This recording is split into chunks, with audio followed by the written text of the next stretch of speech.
Projectbodybuilding.com brings you the radio resource for all things related to physique enhancement, PED Radio.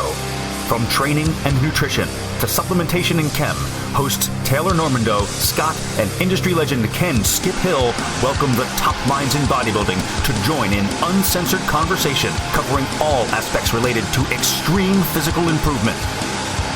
You are now listening to PED, Performance Enhancement Discussion.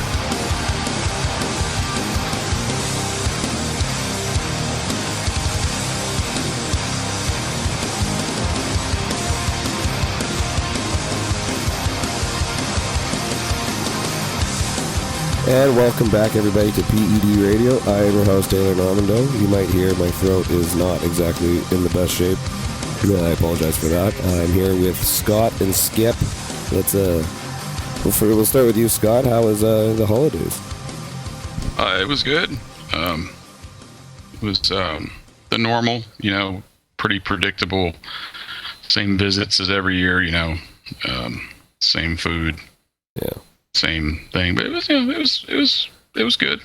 Perfect. I didn't eat too much. You bastard. Skip, what about you? Did you spoil yourself? Did you hurt yourself? I have my microphone way down below my chin right now because if I put it up, I'm breathing like a fat man because I'm still holding quite a bit of water from all the ham. We're ham people. Oh, okay. We don't do turkey. It's just too white. Oh, yeah. I can't go that white. Not enough sodium either. Yeah, I mean, white meat, chicken and turkey and stuff like that for the last, I don't even know, 80 years. How long have I been bodybuilding? So I don't want that. I want ham, or sometimes we do duck. Ham's just cheaper. Yeah, no shit. And it's saltier.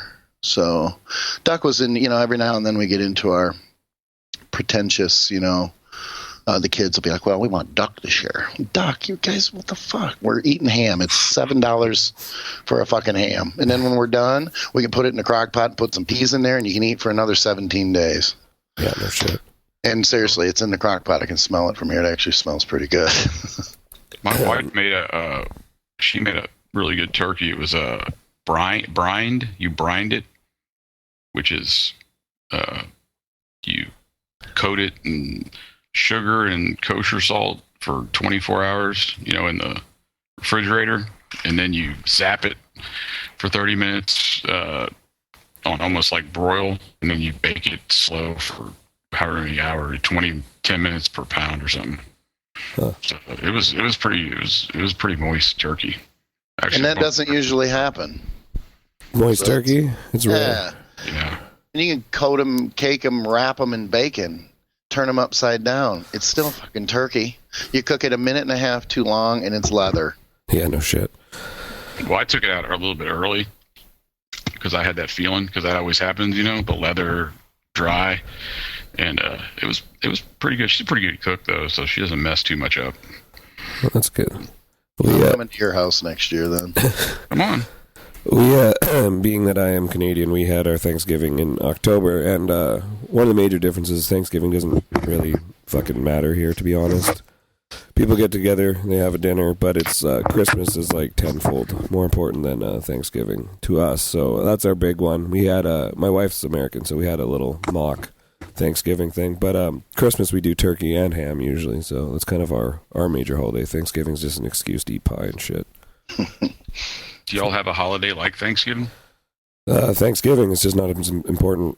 Christmas is like gigantic. Like Christmas is when you travel, no one works for a week, everyone fucking is in holiday mode. Christmas is like the biggest day, is like an event. Thanksgiving's just kind of like a beginning to the winter, have a family dinner, then that's it. Yeah, it's not like it's not like,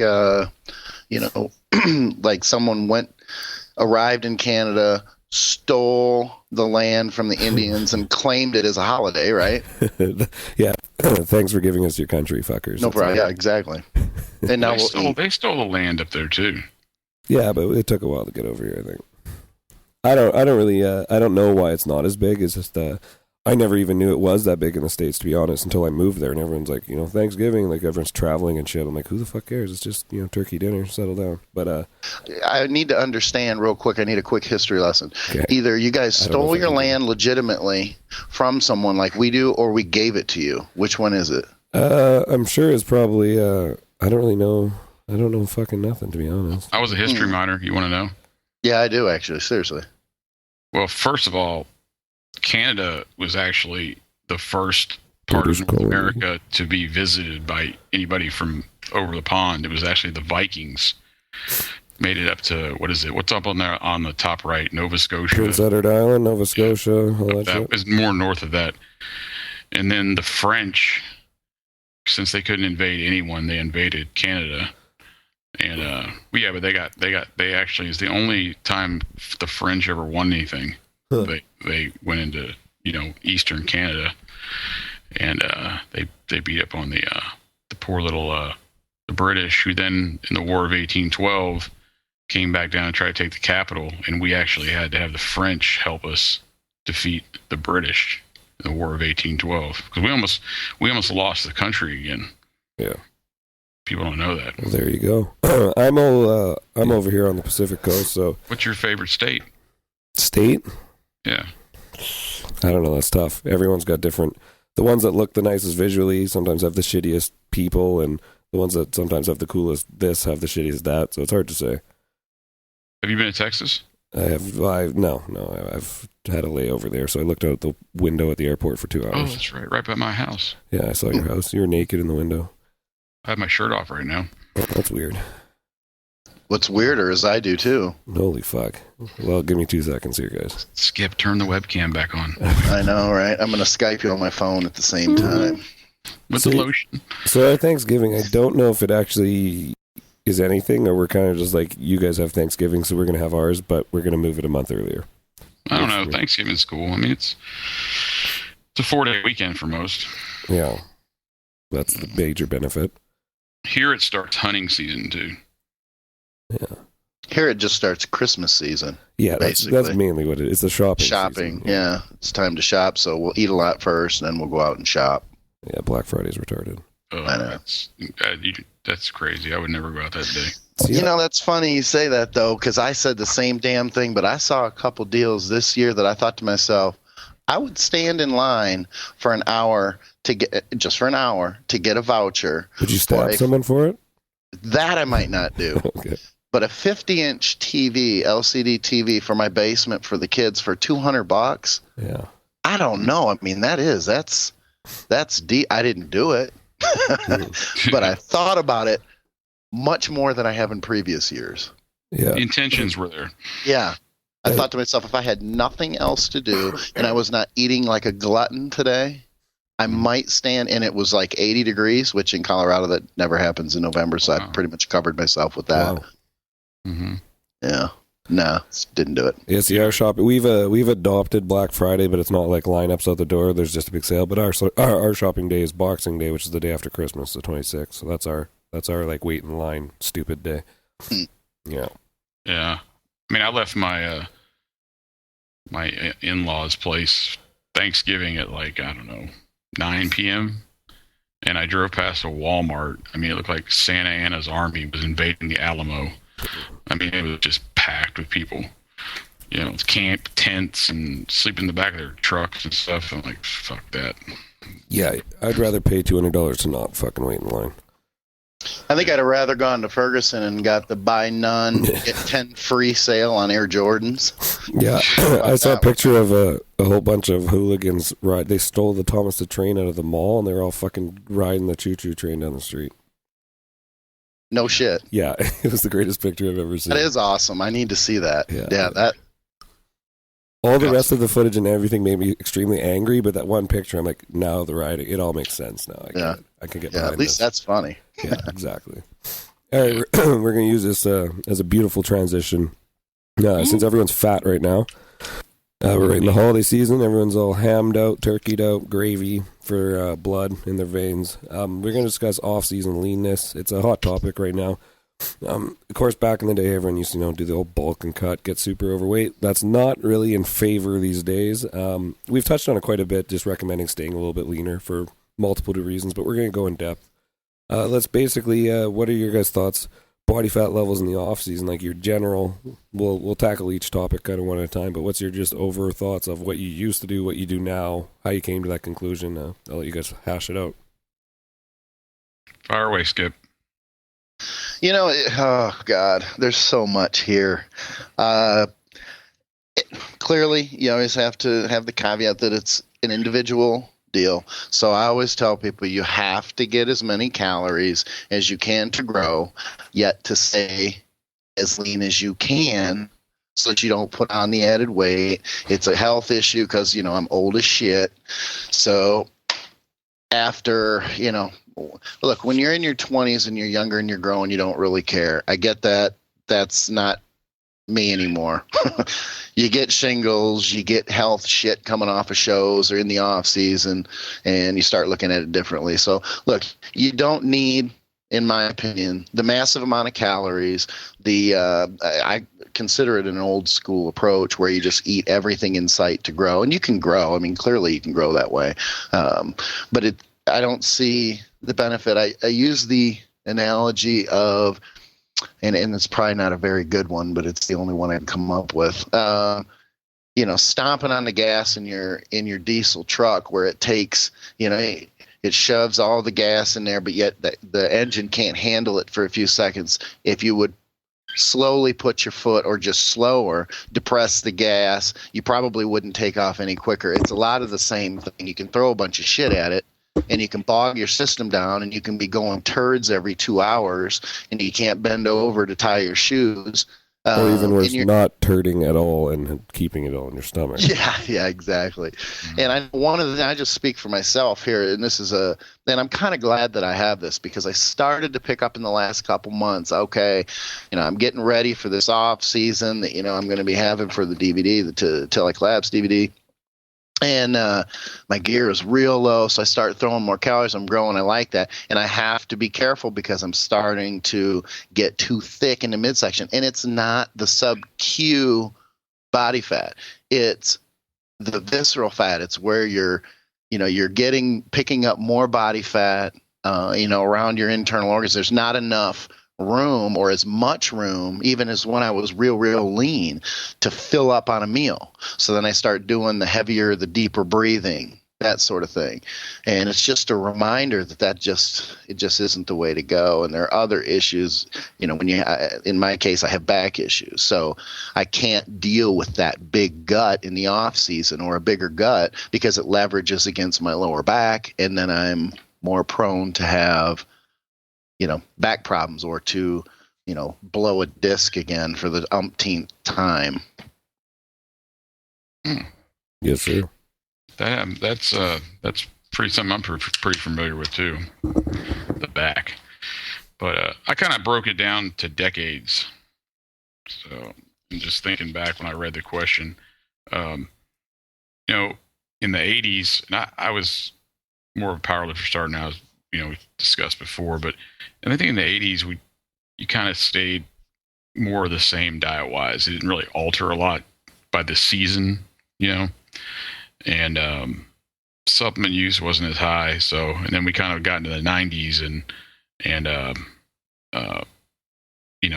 it was kind of the blow it up mentality, especially later in the 90s. It was off-season hits and it was just eat whatever, see it, eat it.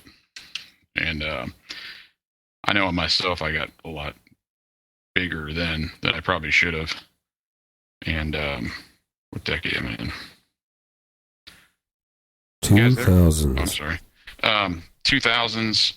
I mean, I think 2000s when I myself saw that. I think I competed a couple times, and it was the middle of the 2000s, and I went back to that. I did fall shows, and as soon as I got done, it was just hammer it down crap and take as much as humanly possible, and then tall tale signs, to ahead, back starts hurting, BP goes up, headaches when you lift, stuff like that. So I'm kind of more of a fan of the stay within 10% of your contest weight now.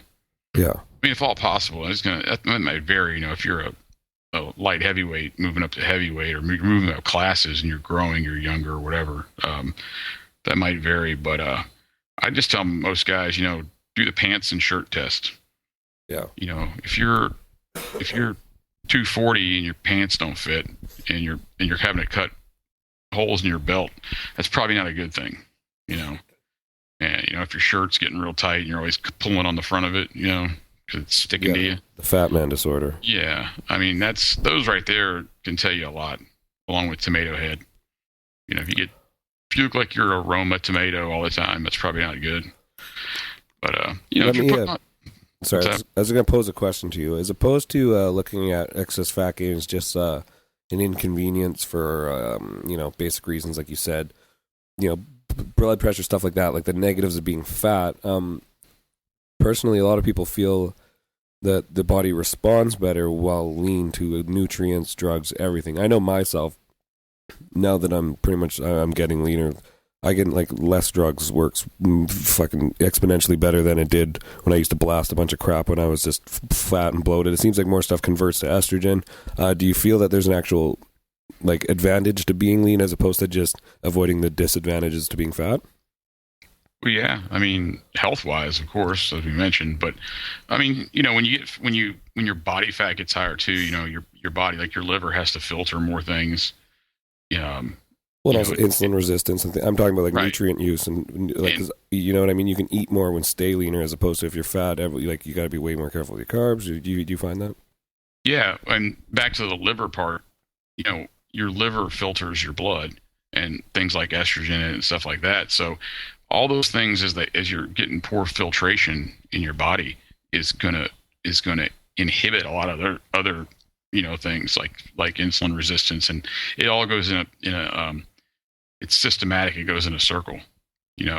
As you gain body fat, excess body fat, it's gonna tax other parts and negate other things in your system that need to be functioned properly to grow. For sure. Skip, how do you? Yeah, I'm with him on it. I think it's an efficiency issue. It's just that when your system, sleep is a good example. When you're heavier versus when you're leaner. I don't know if you guys have noticed this or not. I've read on it a couple times, but the leaner you are, the more efficient your sleep becomes, and you require less sleep. Absolutely, by about 2 hours, I found. Yeah, exactly. And you can get. I mean, it's kind of a sweet gig because you can get more, especially, we all have a ton of shit to get done every day. And I know when I'm leaner or even getting ready for shows that I can get so much more done in my day because I have more time because I don't sleep as much. For me, I function very, very well. I just use myself as an example, but right around 5 hours is pretty damn good. And I sleep like a rock. So it's a pretty good gig. I know I've heard other people say, as an example, they don't sleep very well when they're on trend, yet that doesn't necessarily mean that they require more sleep. They may be just fine on the lower amount of sleep, but freaking out because, I'm not getting 8 hours or I'm not getting 9 hours or something, which I only laugh because I don't know what it would be like to get that 8 or 9 hours of sleep every night. Fucking awesome, I guess, consistently. But amazing. Yeah, I'll bet. So I think it's an efficiency issue. The heavier you get, the more you bog your system. It's just like throwing a ton of wood on a fire. I mean, if you can, stoke that fire, if you can put a couple logs on at a time, it's just an efficiency process. And just throwing food on there, throwing gear in there. The hormone issue is a good question. It stands to reason from a logical perspective that you're going to battle with. When your body fat level is higher, you're going to battle with insulin sensitivity, insulin resistance. You're going to battle with, estrogen, things like that. I know, as an example, for clients that I have loading, whether it be the off season or starting a diet or starting a prep, I tend to start them with, which is kind of new. So anybody listening to this might go, "Oh, I'm probably going to get 100 questions about it." But I start now with, when their body fat level is higher, with less carbs, higher fat. So it might be, say, like a barbecue type, meal versus the traditional skip load, which is so high in carbs and so low in fat. And that changes. Those numbers change, the ratio changes, and I'm standing here or sitting here with one hand up in the air and one hand down, and I'm moving it as if anybody can fucking see it except me. But those numbers change the leaner you get, and it becomes more carb dominant and less fat versus the higher fat. And the reason for that is people who have higher body fat levels, not all the time, but they tend to, the large majority of them tend to respond better to the higher fat intake versus the high carb intake, at least to start the diet, until their body fat levels start to come down. So, yeah, I think it's an efficiency issue. But still, look, I've said this time and time again, I'll say it again. If you add 5 inches to your shoulder width or your chest back measurement, but you add 4.5 to your waist, I mean, it just doesn't seem to make any sense. So I do believe, when we had John on the last show, he said the same thing. He thinks, as I do, that food volume, and you touched on it earlier, in the 90s, where it becomes this eat everything, or maybe not everything in sight, but eat more. It's force feeding is really what it is in the off season. And when that started, that's when the guts really started to be an issue and be more consistent, and there were so many more people dealing with that. You didn't see that as much in the 80s. I don't believe, looking back, that the Gasparis and the Lee Haneys and the Lee Libratos force-fed. Yeah, just from watching videos and things like that, it seemed like in the 80s there was more of a focus. They looked at it as nutrition. In the 90s it just became food. You know what I mean? Right. As opposed to looking what it can do for you, it just became a quantity thing. And I don't think anything changed, and you guys may feel differently, but I don't think anything changed from the 80s to the 90s as far as, they were still using insulin in the 80s. They were still using growth. I don't believe that the main reasons that we have the guts that we do today is because of insulin and growth. I am certain, before anybody starts emailing the shit out of all of us about how stupid I am, that they are, in some way, I'm sure that they're contributing. But I don't think they're the main contributor. I honestly believe that the food volume and the amount of food that is being eaten is, if nothing else, it could be visceral fat. It could be as simple as literally stretching out and making the stomach itself, and possibly the intestines, much more or much less elastic, because I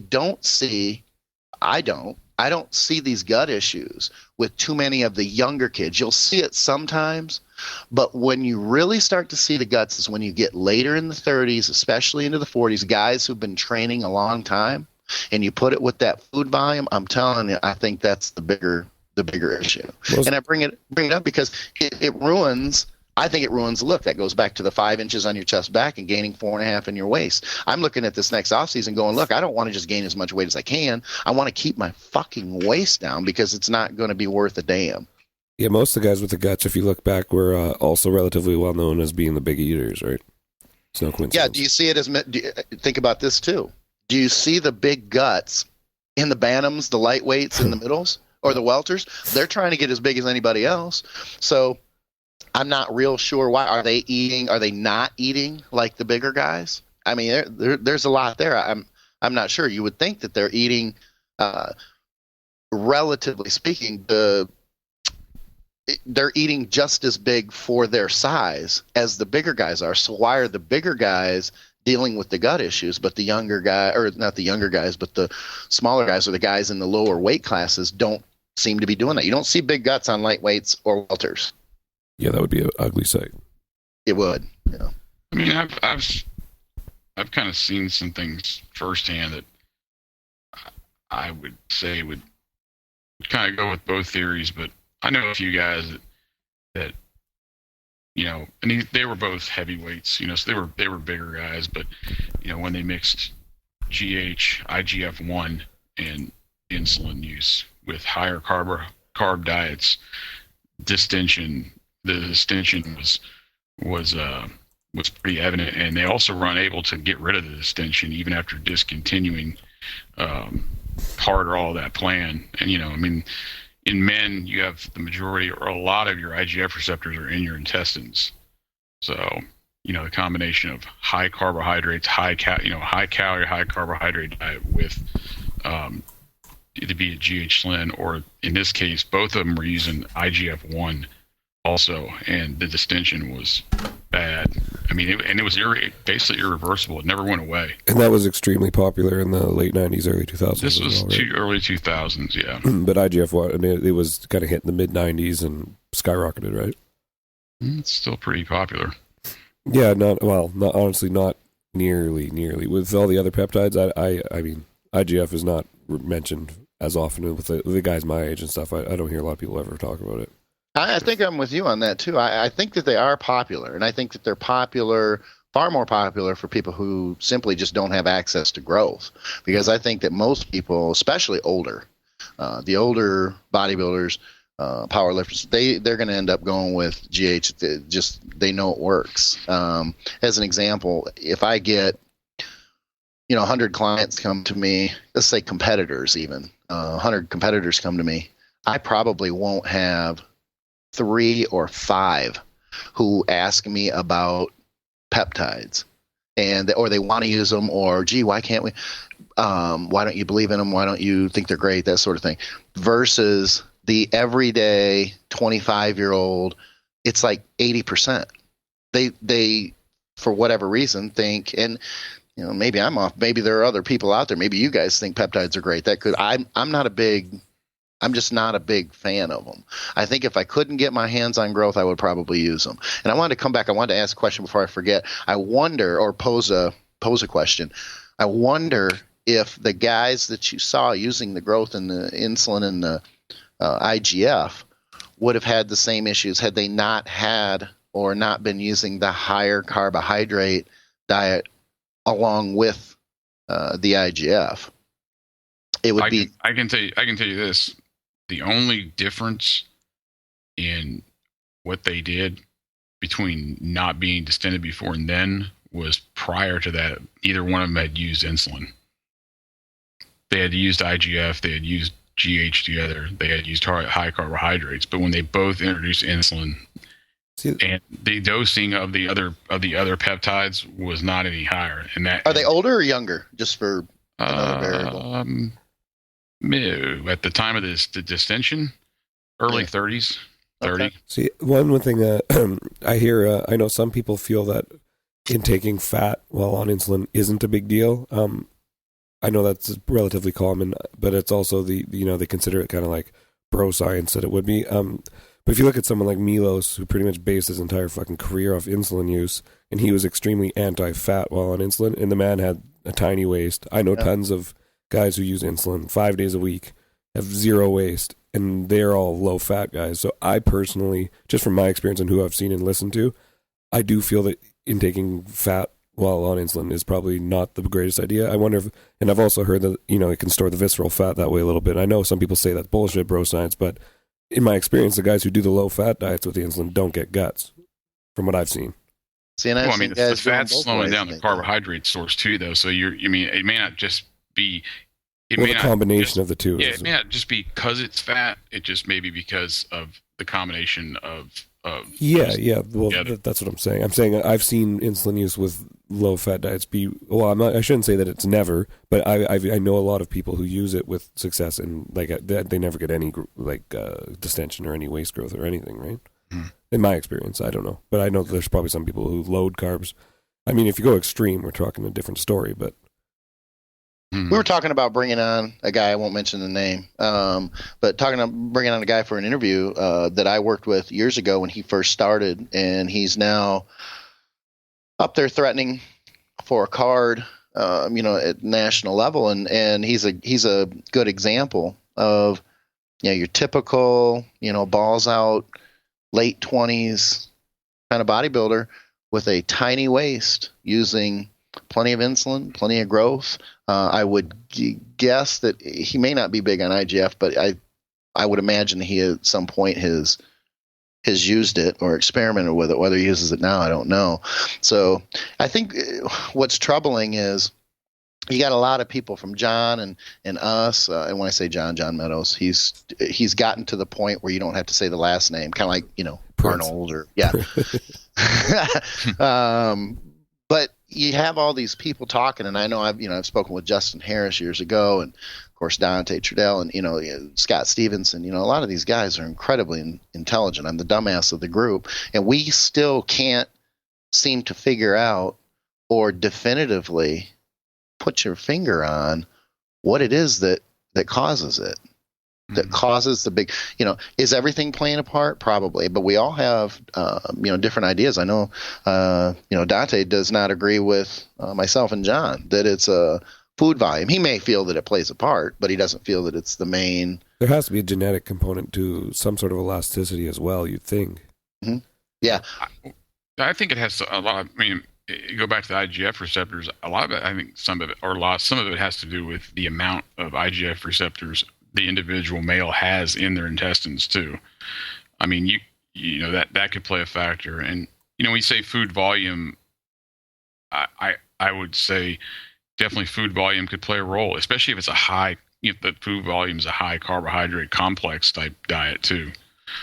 Tons of oats and shit. Yeah, it's. I'm giving my feedback based off of two people I knew very well, who I knew exactly what we were doing, who both had the same distension, heavy distension that never went away. So it's just based off of experience, not exactly the reasoning about the cause, knowing the exact cause. So I'm with Skip. Yeah, it's kind of a tough subject to pin down. Well, if you read YouTube comments, it's a steroid gut. So I think those people are onto something. Yeah, and GH. I think the typical 19-year-old YouTube commenter has it figured out, and we're just a bunch of fucking morons. Roid gut. Yeah, and I, even coming back to the insulin and the growth and the IGF, I know, again, just speaking for myself, watching what I have had to deal with. When I was using insulin consistently and using growth and played with IGF, and I say played because I didn't use it very much, but I had none of those issues. My hips, my ass, and my waist were significantly smaller. And it was after that it just, it gets to the point where I won't eat. And I've got a couple clients like this too that won't eat. One of them is did the Malta in the Universe here not too long ago, and we literally I don't have him or myself. I won't eat anything the morning of a show if I can get around it. If I don't go on until 2, or I don't have he's not going to go on until that's completely different. If he's not, I can't have him not eat for 8 hours. But it's incredibly limiting because anything that goes into stomach ends up just making your stomach or your midsection look 3 inches bigger, or kind of start to turtle shell is what I call it. So you get away from the the ass, I think, or get away from the gut, and you've got people who age, and as they get into their 40s, even their ass and their hips get bigger. It's harder to pull body fat off the glutes, and then I don't want to get off on a different tangent, I guess, but it's harder. The metabolism changes dramatically in the way you carry body fat, the glutes, the hips, the lower back, that sort of thing. It's a completely different game. So is it a body fat issue? Is it a visceral fat issue? I know that when I was eating Thanksgiving dinner 5 days ago, I was shocked that I could not eat as much as I could eat when I was lean before I started sitting back going, oh my God, I feel pregnant, and I keep having to take deep breaths because I can't seem to get enough. My fat ass can't get enough oxygen right now. Yeah. Stop getting I always say when you stop getting warm when you eat, that's when everything slows down. Yeah, there's a big relationship between getting warm. It's one of the things with loading that I ask clients and that I watch myself is you should be on fire. Even if you eat food and then you drinking water will do the same thing. If you haven't had enough fluids that day and then you drink a half a liter of water, and you'll start sweating. If your metabolism is responding and your metabolism is in a good place, you'll immediately get warm. I thought I was just that much of a fat boy. I was getting that excited about eating. Well, when I tore my bicep, I was pretty inactive for 4 weeks or more, and at first, I was fine. I could eat whatever, and I'd get warm, and I didn't look any different. But then, then it hit. I realized it about 3 or 4 weeks in, so into it. I'd start to eat, and then I wouldn't get warm, and I started getting body. Everything started adding up then. So, my metabolism had slowed down at that point, and things were changing. Yeah, Scott, you already said that you like to use the clothing and stuff as a test. Skip, you have a pretty detailed way of tracking body fat, not just maybe a combination of calipers and other things. What do you get your clients to do in the off season? I just switched. It's not a big switch, but it's something that I have found, and it may seem obvious to you guys and to people listening, but I wasn't a big caliper guy before, and part of it is because people just bitch, oh, no, I wear calipers, and I don't like them because they're not, or didn't like them because they're not always dead on accurate. I'm a very black and white kind of guy. So when we start getting into gray areas, it gets kind of ugly. And I think most people are, especially when you get into the, the OCD-ness of bodybuilding and getting ready for a show or losing weight, that sort of thing, and getting lean. The thing is they don't have to be dead on accurate. All it really does, the calipers just provide another tool or another gauge to use along with the mirror, along with scale weight, to be able to get, and tape measurements too, to be able to put all those variables together and be able to more accurately assess whether you're progressing, not even just progressing, but progressing well, progressing as efficiently as possible, that sort of thing. So really what you look for, the caliper readings are much like a scale weight as far as accuracy. You're going to have fluctuations on daily scale weight, and I think it's important to take a daily weight on a scale so that you can look for patterns and fluctuations and wonder, okay, I'm heavier after training legs, which almost always happens for anybody who trains legs hard. Soreness, things like that will make you weigh more. If you're on a different rotation for carbs and things like that, you're going to have those fluctuations that will become predictable based on whether you had a low carb day, high carb day, moderate, whatever. So the calipers, excuse me, the caliper reads are important because they will show trends and patterns over the weeks as well. So they should be done. I think they should be done every week. And, people who are just starting a diet or carrying a lot of body, they don't want to do them. Oh, they didn't change. And I don't give a shit that they didn't change. You just need to do them. And then as the weeks go by, we're going to see that trend. You may not see a definitive change from week to week. It may be that you drop 4 millimeters and then the next week you only drop 1, and there's going to be, but it's over the long haul that you're able to see that those numbers are trending down. And I also don't think it's important, for what it's worth, anybody listening to this, you don't need to figure out what your body fat percentage is. Just keep track of the millimeter numbers. A 5-point, at least a 3-point, and don't go with your lean areas. If your calves are super lean or your quads, go for the really fat areas and spend a few bucks. Get some. I try to get my clients to get metal calipers, and they're not easy to find. And I don't expect people to want to spend $150 on calipers, but the plastic ones that break once you pinch your fat, because they're only $20, isn't going to, do you much good either. So if you can spend $40, $50, $60 and get a good quality pair of calipers, honestly, I think they're priceless. If you can't reach your back, to do, that's fine, but go for the love handles, go for the glutes, go for your fat titties or wherever you carry fat. And I can say that, and I can get away with that because I got fat titties when I carry a lot of body fat. So right now. Yeah. I'm playing with them while I'm sitting here talking. I don't know. I'm trying to get one of them to lactate or kind of hit the screen. Yeah, a little bit of milk in my coffee. Oh, that was too much. I'd like to back off on that one if I could. But the calipers are huge, and again, I don't think they're any more important than scale weight. They're certainly not more important than the visual from a mirror or a picture.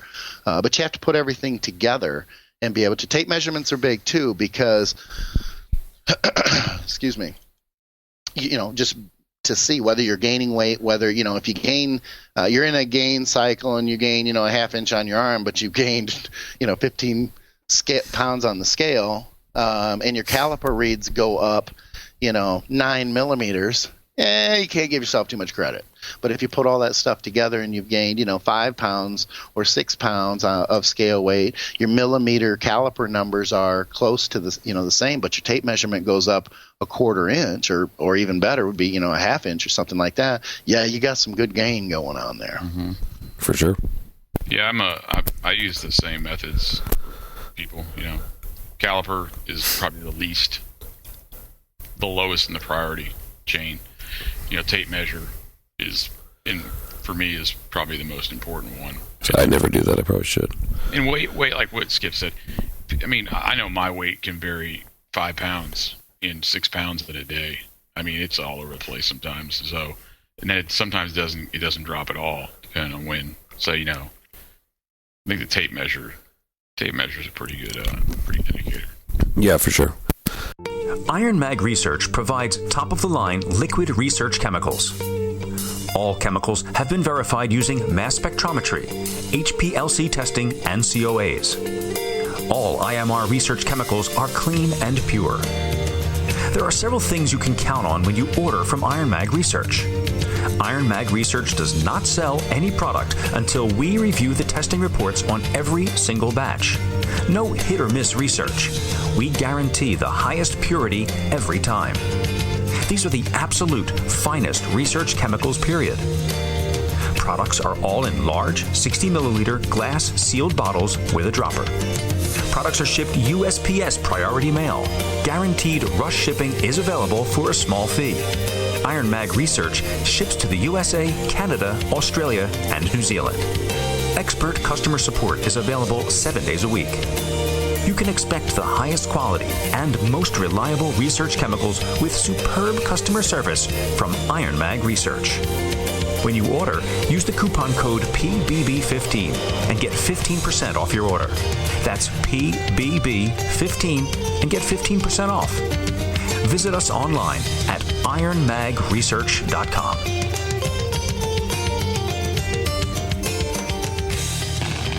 Which one of these are you? The gullible, uninformed gym goer who gets hypnotized by $12,000 supplement ads with flashy made-up scientific terms created by a sales and marketing team? Or are you a knowledgeable, advanced athlete, bodybuilder, powerlifter, or fitness woman who knows the real deal? Well, let me tell you about fitness and bodybuilding's dirty little secret, TrueNutrition.com. The people who know what's really going on skip the retail sales team and go right to the manufacturer at TrueNutrition.com. TrueNutrition.com cuts out the middleman and is not only a source, but is also the manufacturer of raw ingredients for bodybuilding and fitness. At TrueNutrition.com, you can customize your own proteins, carbs, and fats. Put what you want in the supplements and make sure the other guys aren't putting bunk ingredients and fillers in your products just to make a fast buck. You can even customize your own oatmeals. You can use the do-it-yourself customizer to design your own supplements the way you want them designed. Stop being a newbie and start making your own supplements. You can at TrueNutrition.com. For an extra 5 to 10% off your orders, use the code PROJECTBB in the discount code box at checkout. That's PROJECTBB and get 5 to 10% off at TrueNutrition.com. Evolution Peptides is one of the best known and most trusted chemical supply and research peptide sites on the internet.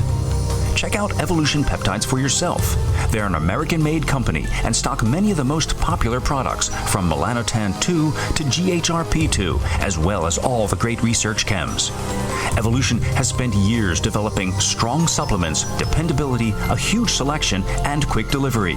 Evolution Peptides are also a big supporter of Projectbodybuilding.com, and if you like the site, you've got to like them too.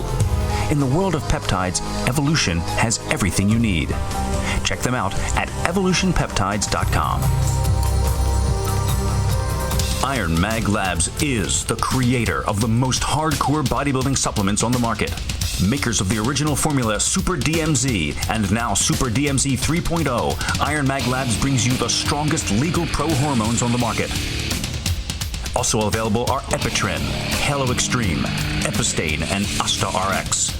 Go to ironmaglabs.com right now and order from a wide selection. If you are a fan of Project Bodybuilding, please support this company.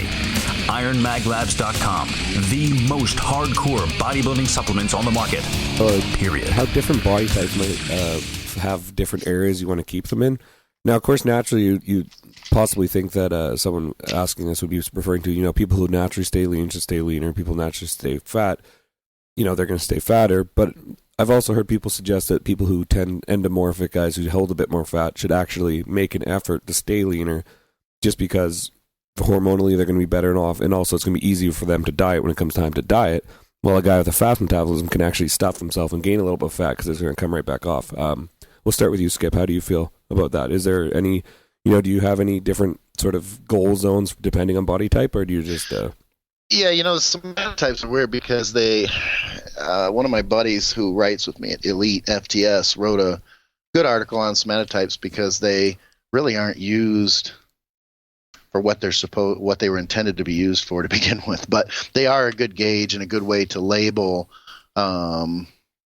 to be able to track, whether you're somatotype, endo, that sort of thing. So I personally, and there's going to be conflicting opinions on that, I get it, but I personally think that there is something to that. I stand by the fact that the guys who get super shredded, at the national level and that sort of thing, really have the good conditioning. And when I say good conditioning, really what I mean is balanced conditioning, not only head to toe, but front to back. So they don't have that area, like I do, where I have to battle to get my, lower back or glutes in and stuff like that. They just get shredded all over.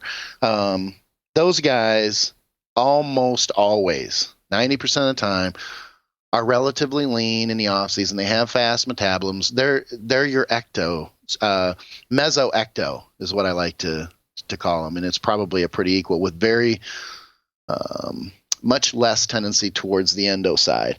The endos are going to be the ones who they're going to ultimately they're going to struggle genetically to get super diced. You're not going to have someone show up at a show who's an endo be AJ Sims or anybody like. It's just that's not going to happen.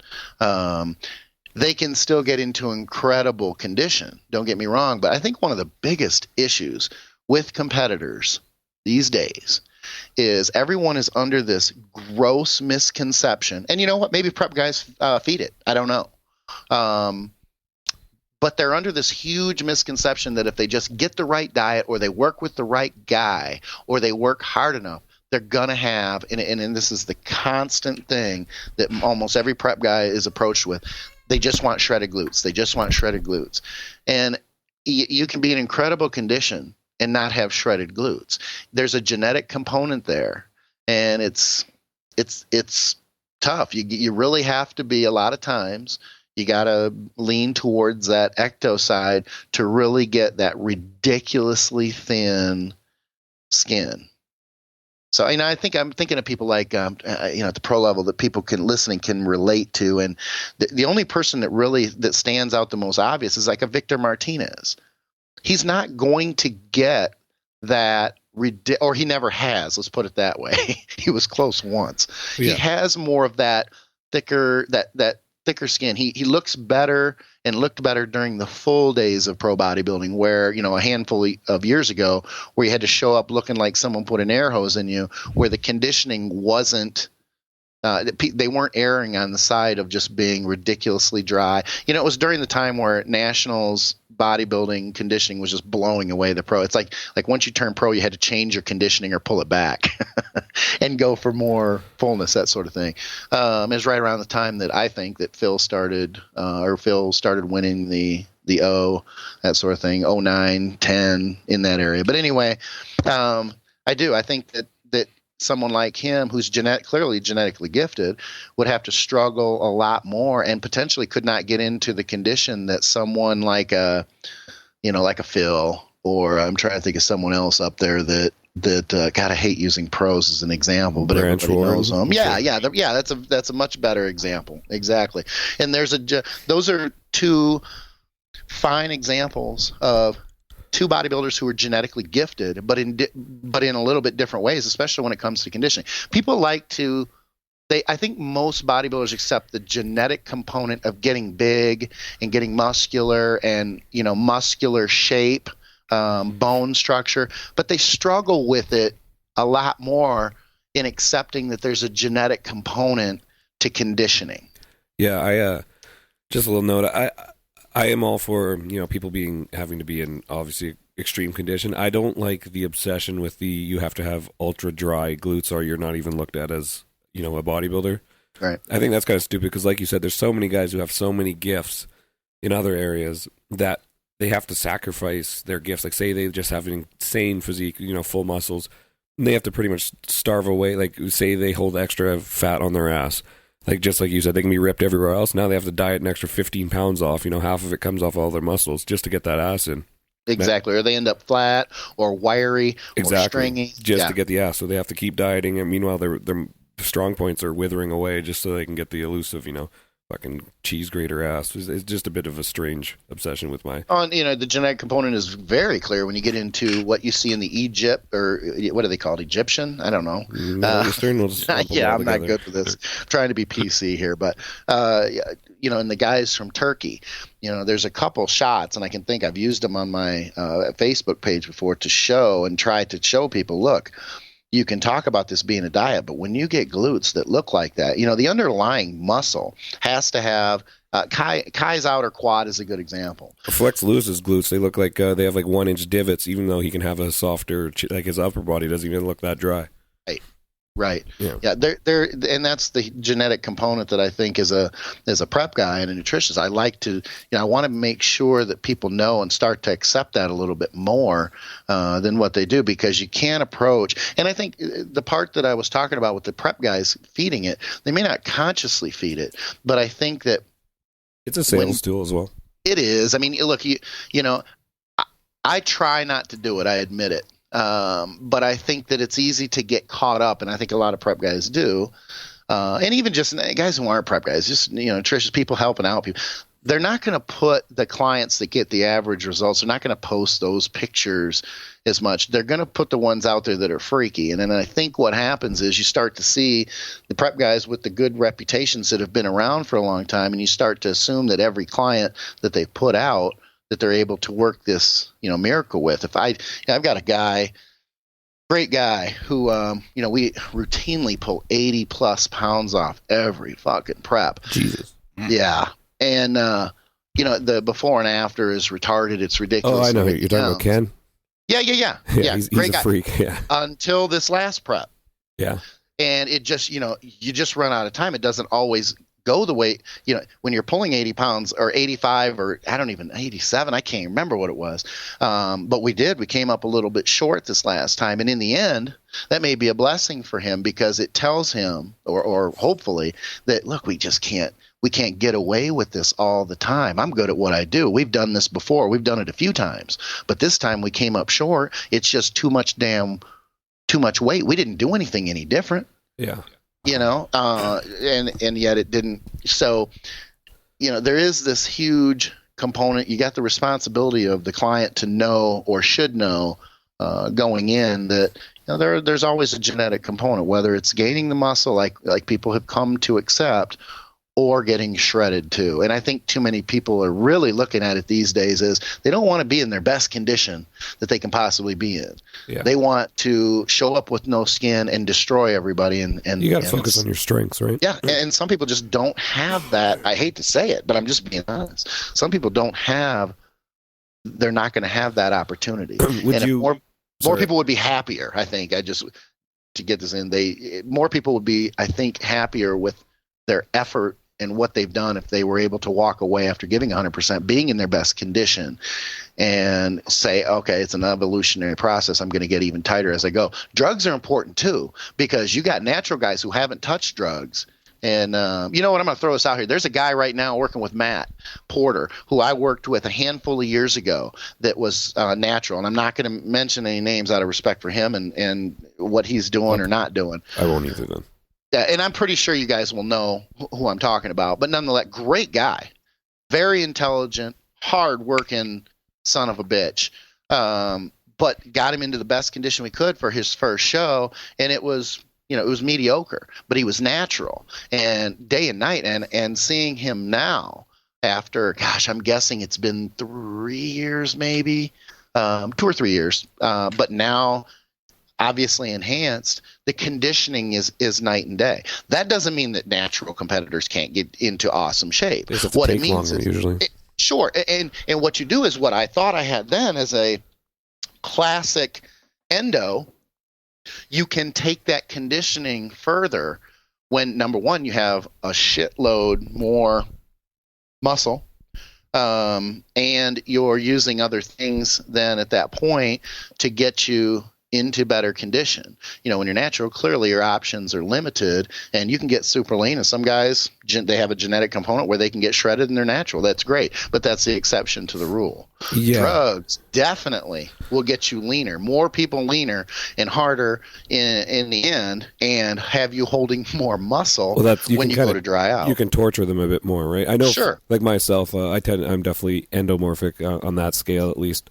I build muscle relatively easy, but fat's always a problem, and I hoard it in specific areas. But I know, just from experience, like there's times when I've dieted down. I mean, like just trying to get the fat off, just because I've been overweight a lot in my life. There's periods where I've gone down to like 1,200 calories. So I can starve myself and do tons of cardio, and I might flatten out. But you give me like 4 or 5 days eating again, and my muscles are all, like I haven't lost a single.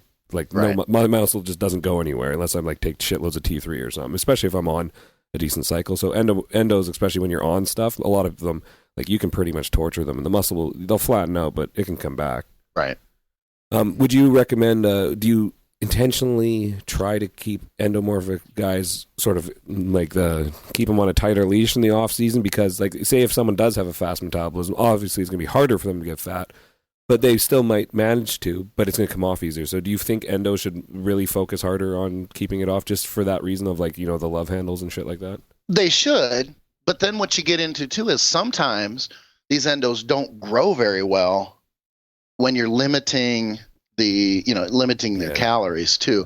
So it really isn't. I hate to keep coming back to it, but it is so individual that, as an example, you could have two different types of endos. You could have a guy who tends to carry more body fat, but yet when you keep his calories relatively restricted with a moderate amount of cardio, they can still grow and keep a good handle on their body.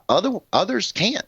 They just fucking can't. And you have to push that body fat up a little bit more to get them to grow. And it gets tough. In a situation like that, then what I would do is I would end up running the prep phase longer. And there's other things that go into play too. I mean, as an example, are they natural? Because no one's natural that's listening. I know, right? Or they shouldn't be anyway. That's where we're getting at here. Stop listening if you're natural. Yeah, they may be natural just for now. Eventually, they're going to be on drugs like everybody else. Yeah. At some point, but yeah, there's just so many variables. But I think by and large, look, you can never go wrong with staying leaner and keeping better control of your nutrition in the off season, and just making sure that your training is efficient, your nutrition is efficient, your body's running efficiently. Shelby right now is a real good example. He is maintaining a really good body fat level and growing, and he's admitted, so I have no problem saying this. He's admitted that he's cruising. He's been public about it. He's very low hormone levels. So that's good to see. It's encouraging to see, and I think that putting that out there so everybody can see is the responsible thing to do on his part. I think it's great. A lot of people in our position tend to keep those things to ourselves because we don't want to be under the microscope and scrutinized for what we're saying, even potentially from a legal standpoint. It's a not a terribly awesome position to be in, but I know myself, and I think Shelby feels this way, and I've spoken with other people. Dante Trudell is an example. We almost have an obligation to talk about the responsible use of these hormones and responsible bodybuilding and healthy bodybuilding, because doing things the way that the young 20-somethings are not all of them, but the large majority of them are talking about on the internet is not at all healthy. And you can say bodybuilding is bodybuilding, it's not healthy. Bullshit. Healthy is still a relative term. In and of itself, yes, carrying 50 more pounds of muscle probably isn't healthier than not carrying the 50 pounds of muscle. But it's still relative. We want to be big. We want to be lean. We want to be able to compete and be successful, walk around big. And you want to do that as healthy in as healthy of a way as you can. And there are ways to do that. I usually, when people say bodybuilding's unhealthy, it's just an excuse to say fuck it everything. I usually, to me, it's like saying like, oh, you say you're an MMA fighter, which is a dangerous sport, so you're just gonna sit around and hit yourself in the head with a fucking hammer because you do a dangerous sport. So what's it matter? Like, it's just retarded. Yeah, it doesn't mean you have to do everything as unhealthy as possible just because it itself is not conductive directly to your health. You can do a ton of shit. Like, I mean, you have to kind of counterbalance it, but just to write it off altogether, well, now you're asking for it to be a problem. Right. Yeah. All right. Let's move a little bit onto cardio as it relates. Scott, we'll start with you. When it comes to if you're helping someone off season or whoever, your advice. Of course, everyone's different. Do you implement cardio basically with everyone? Do you think lean people who with fast metabolism should avoid it, or do you keep it in for health reasons? Basically, how do you use cardio as a tool to keep body fat optimal in the off season? Well, I'll give you some examples of a couple guys right now. Please do. None of them are exceptionally lean, I would say, but fairly lean. But I like to, in the off season, I think cardio is definitely important. It's not something you're just going to go hog wild on, but I usually have them just do 15 minutes a hit, 3 or 4 times a week in the off season. It helps keep the body fat, stabilize some, but more for health reasons, keeps heart health, keeps them active, keeps blood flow. I used to be of the mentality of, and I think we all were at one time where, guys doing 2 and 3 hours of cardio a day to get lean. I don't really think you have to do that anymore.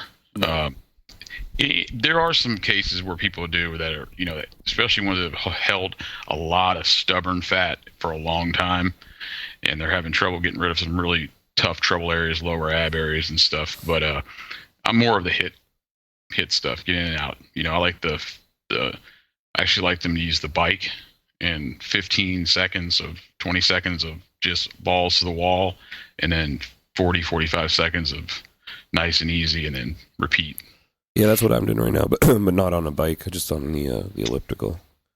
Yeah, I mean, elliptical, whatever. I mean, sometimes with the only reason I kind of steer them towards the bike or the recumbent bike is that 15 seconds to 45 seconds transition is pretty short, so you can slow up and speed down on a bike pretty easily. I do it on the elliptical and just look like a fucking retard. That's what I do. Ellipticals, it's good. I don't personally like elliptical. It hurts my knees, but some do, yeah, for sure. Yeah, I mean, it's important. I think it's important not only for body fat, or it's just for staying healthy, and active. Appetite and everything.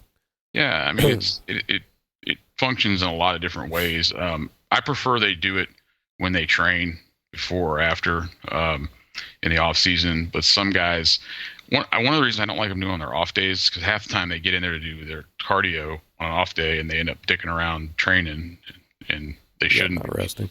So no, it's important, but I'm not a big fan of really long sustained cardio anymore. Yeah. We'll keep it on you for a second. We'll get Skip's opinion. Basically, when it comes to dieting in the off season, a lot of obviously cheat meals come more into play. For most people, do you agree more with keeping your diet, like let's say your day-to-day diet, more pre-contest like, and then your first order of business would maybe just be added more cheat meals, be it 1 or 2 a week, or would you prefer to sort of just increase overall calories more and then keep cheat meals to a minimum? You know what? That is a good question, because for me, it's going to vary on the person's lifestyle too. Are they a aspiring, national level, or are they really going somewhere in bodybuilding, or are they just wanting to get in better shape and possibly compete for the experience once a year? And do they have kids and a wife and a life? So it's kind of hard to put a 35-year-old man with a wife and 2 kids on, a no cheat meal, weigh it all out, everything all year round diet, because it's not going to work most of the time. So with those type of people, I generally always have one free night, and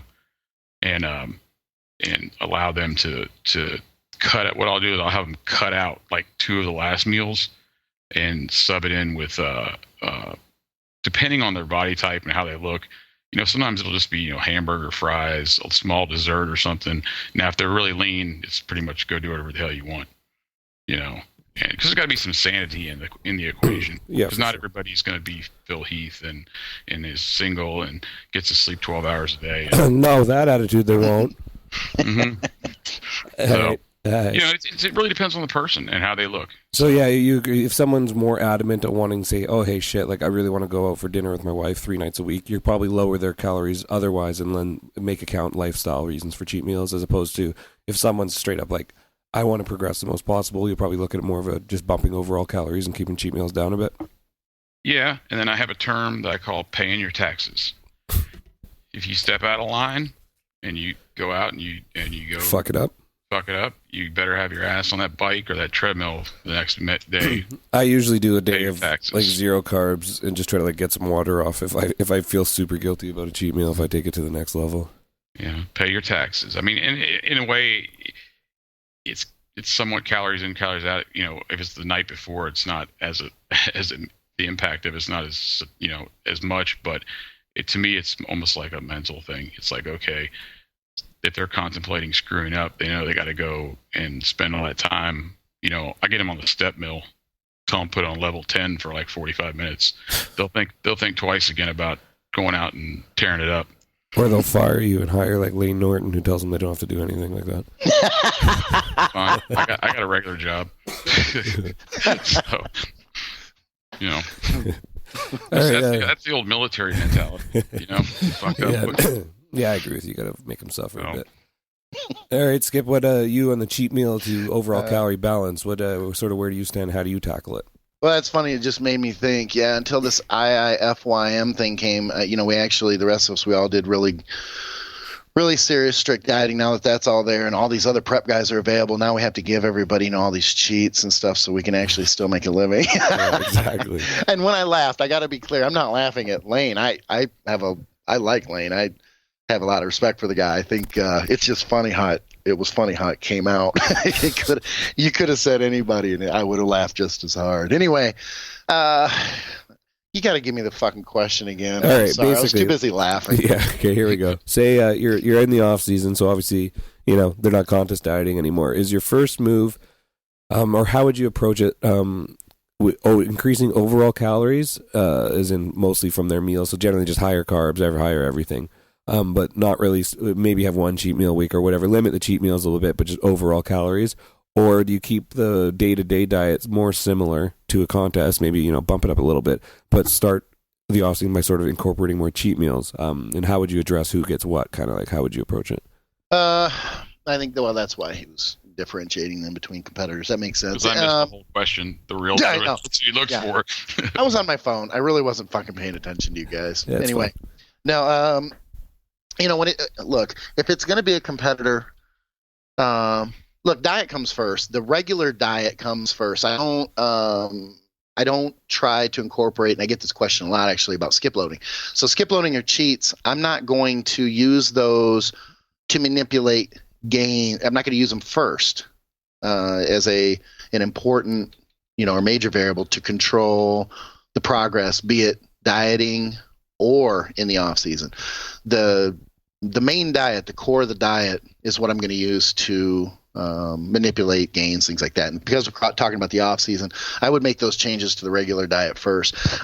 Keep them at like one cheat meal, kind of the same as I think what I'm starting to do a little bit more is I didn't used to differentiate too much between the serious competitor and the person who wanted to gain. And my thinking behind that was the people who want to make gains or progress or whatever really are, at least the people that come to me, are every bit as serious as the people who are competing, at least with their goals and what they're paying for and what they expect from me. So I didn't do that. But I think now what I'm starting to get in the last few years is I'm starting to get more regular people who they come to me because they want, awesome progress and that sort of shit. But they also want to be a little bit more balanced and, like you said, be able to go out, once or twice a week, or they want to, I get the beer thing every now, or women want a glass of wine and that sort. And what I tell with alcohol, I get because this is important because I get it a lot from the regular people who don't compete. I don't think that in the off season having a couple glasses of wine or a couple beers with your cheat meal is a big deal. But I also am not gonna come right out and condone that, because I don't want. To me, it would be terrible if someone said, "Oh yeah, well, skip, while you're skip loading, and you can just pound the beer," because everything gets fucked around and misconstrued, and people will tend to take information and make it fit what they want or what they want to hear. So if I tell somebody, as an example, "Oh yeah, if you have 2 beers, cap it there, that's cool with your skip load," then all of a sudden it's going to be translated to skip lets you get hammered while you're skip loading. And I know his wife, and that backs it up because she drinks more Bud Light than 3 guys on import from off a Navy ship. I don't know. She drinks a fucking lot of Bud Light. So it's light. It's light. Yeah, exactly. It's like a McDonald's dinner with fucking diet. It's like Fiber's Green. Since it's light, it actually burns more calories to drink it than it takes you actually get from it. Oh shit! On a side note, she did say the other day, she goes, "Gosh, I'm just starting to gain so much weight from the holidays," and I'm like, "It's the day after Thanksgiving. It's not the food. It's the year-round alcohol drinking. abuse. Yeah, you've been drinking for like the last 2 months because you're stressed out from your job. Anyway." I don't want to take the time to beat up on my wife, but having those things, having that, a little bit of freedom is fine. And I think much like, he was saying too, I don't know that I actually like the approach, but I haven't used it, the, pay your taxes sort of thing. I think that's a good call. Cause if someone does know that they're going to have to make amends by, doing 2 hours of cardio or something along that line, it could certainly be a deterrent. But yeah. And the holidays are important too, because we're right now in the midst of the holidays. So I want to make a point that, and I do think this is really important. If you don't have a show, and you're not in a prep, you really have no excuse to not be eating with your family and your friends. I just want to throw it. You can. Some people, again, like you said, though, some people turn it into the holidays, and that means eating shit food for a month. You can keep it to Thanksgiving and Christmas Day or Christmas Eve. Exactly, and that's a good point. And I actually get, well, if I eat one thing, I'm going to be out of control. I get that there are people like that, but I'm not going to sympathize with that. You need to work on that shit. Go to a therapist, you say. Yeah, because avoiding the situation isn't necessarily working on your shit where you don't have any control. And I get, it's the same thing after a show too, where people say, well, I have to be back on my diet on Monday because I have no control. Well, holy shit, man, that's an eating disorder. Those are things you gotta figure out. You gotta, find out what the hell is going on and why there is no control. Because firstly, when someone says that they have no control, I have no sympathy for that at all. You actually do have the control. You have just at some point thrown up your hands and said, I don't have the control. And to me, I know there are people that are going to be listening to this that are going to be offended by, but that to me is weak.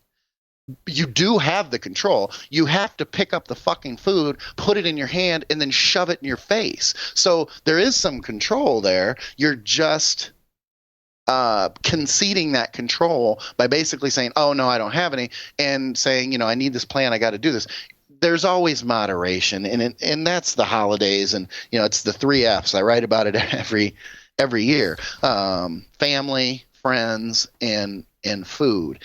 And sure, you can enjoy family and friends without eating, the food. But the reality is there are still, whether you're eating in moderation or, turkey, how fucking bad is turkey and mashed potatoes? Have a turkey and mashed potatoes, and then your grandma won't be offended by your selfish bullshit. Yeah. While she's sitting there going, oh my God, he doesn't want to eat my food. Like, I cooked all this food and he doesn't want to eat it because he's a dipshit. And he's reheating his own chicken breast. It's the same fucking thing I cooked for anyways, pretty much. Or worse, exactly. You whip up some tuna or something.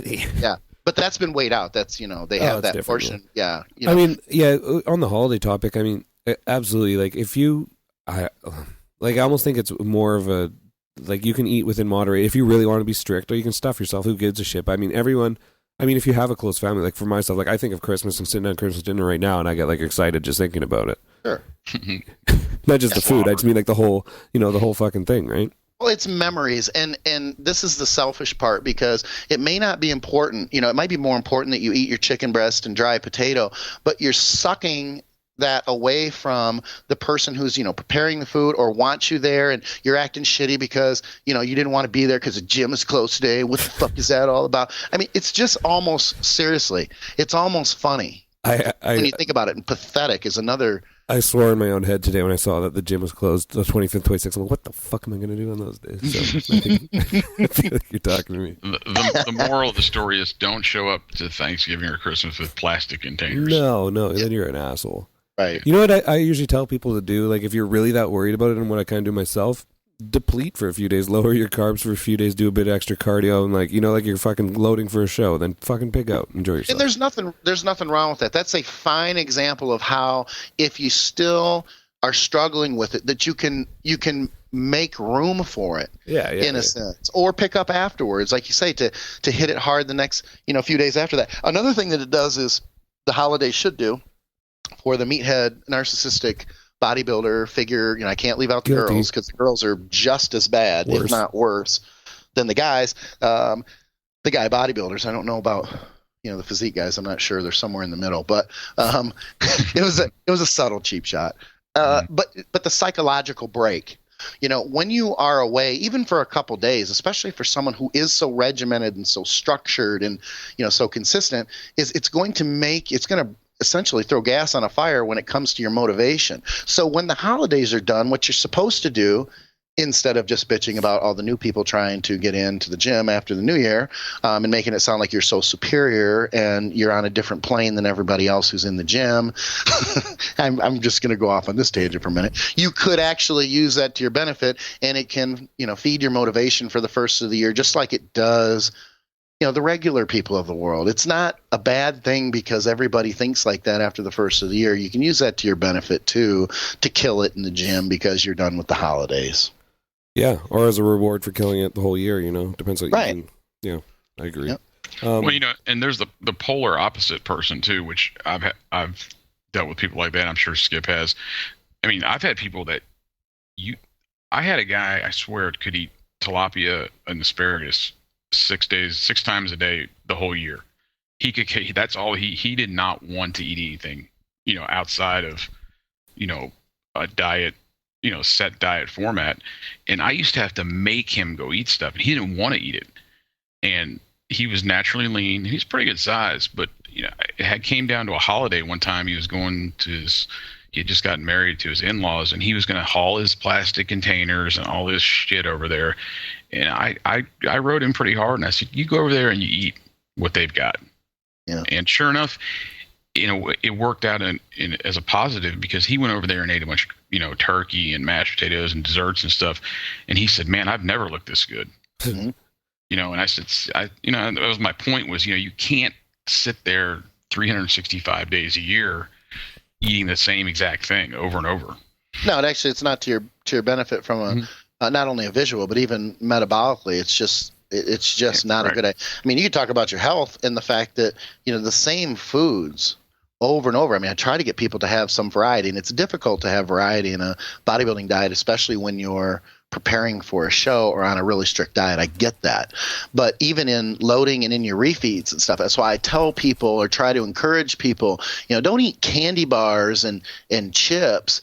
Eat a meal, have barbecue, have, with mashed potatoes and, macaroni and cheese, or, go have Chinese food or Japanese food or Thai, or just eat different, so that you get a variety of food, so that you get a variety of micronutrients as well. Because it can be, look, if you're eating asparagus and tilapia 6 days a week for even 3 months, that's just, honestly, it's just not healthy. Well, now he wasn't eating that exactly, but my point. Yeah, but I use that as an example because a lot of people will lock into that and that's the structure. That's the high structure, perfectionist, OCD type mentality, where if I'm eating this every single time, I know it's a perfect meal, so I'll just eat this same meal all the time. Well, you need to stop right now, because that transition is too damn good to our next one. It's like you guys planned this.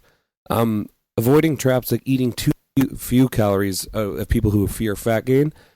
Where does that set them up in contest prep? How do you guys deal with guys who are OCD dieting year round? Now it comes to contest prep, and they've been eating fucking rice cakes and fish for 9 months, and they're on 2,000 calories, yeah, but do you encounter that problem?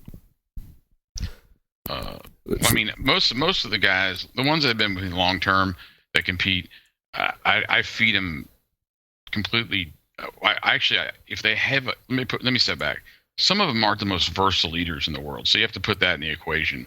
But if they're pretty versatile in what they'll eat, I tend to use different foods in an off-season type thing, just for the plain sake of not eating the same thing. And then when they come into prep, I'll switch the types of foods. And some of that has to do with the actual prep, but I try not to stick with the same stuff all the time, you know. Yeah, but I mean more from a calorie standpoint. Like, do you ever encounter, like the guy you're talking about is pretty much exactly what the question is. How do you build someone out of that? If someone comes up to you for a contest prep and they say, well, fuck, here's what I've been eating, and it's pretty much a contest prep diet. Trick them. They don't know. If they're hiring you because they don't know how to count. Yeah, but I mean, but you don't want to. You give different foods that have higher, higher calories. Say they're 16 weeks out though, and they've been fucking eating 2,000 calories the whole time. You know, it sucks balls. Maybe I'm missing your question. Basically, well, the main question was how do you avoid traps like people eating too few calories out of fear of fat gain, which puts them in a bad place. So basically, if someone comes to you who's just a habitually shitty eater, eats pretty much too strict. How do you start them? How do you sort of repair that coming into a contest prep? Well, I mean, I think initially they're going to have that fear until they, you start them on their diet. They build trust in what you're doing with them, and they see results. I mean, I think by the time you get to contest prep, they're bought into the program, or they should be. But some people don't. Some people just hire you for contest prep. Is what I'm getting at here. Yeah. I think he's seeing it more from an off-season I was saying standpoint. Just somebody hired you just for 12 Yeah, and they've been eating bird food the whole time, and now would you just convince them to sort of pick a later show, or if you're worried like their metabolism's like if they're at 2,000 calories and they come to you for a contest prep, right? I mean, I could pretty much. I know Skip probably can't tell you. You can probably look at somebody and tell if you're going to make it in that time frame or what's going to happen, and then you have to tell them, hey, this is what we need to do, and this is where you're at, and if you want to be successful in 12 weeks, this is the program we need to be on. If they don't want to buy into the program, that's on them. They're hiring you. Would you try to raise the calories a bit for a while first, or would you just keep sort of chipping? If they're really low, I like to jam them full at the start. Yeah, that's what I was getting at there. Yeah, I kind of thought you were, and that's why coming in. Look, it's the worst situation when you're limited. If someone comes to me and it's 20 weeks, okay, cool, because I always prefer 18 to 20 weeks anyway. There's a lot of room to maneuver. It's easier not only easy on the client physically, but psychologically, and quite frankly, it's easier on me psychologically because I now have to pull out the hair that I don't have.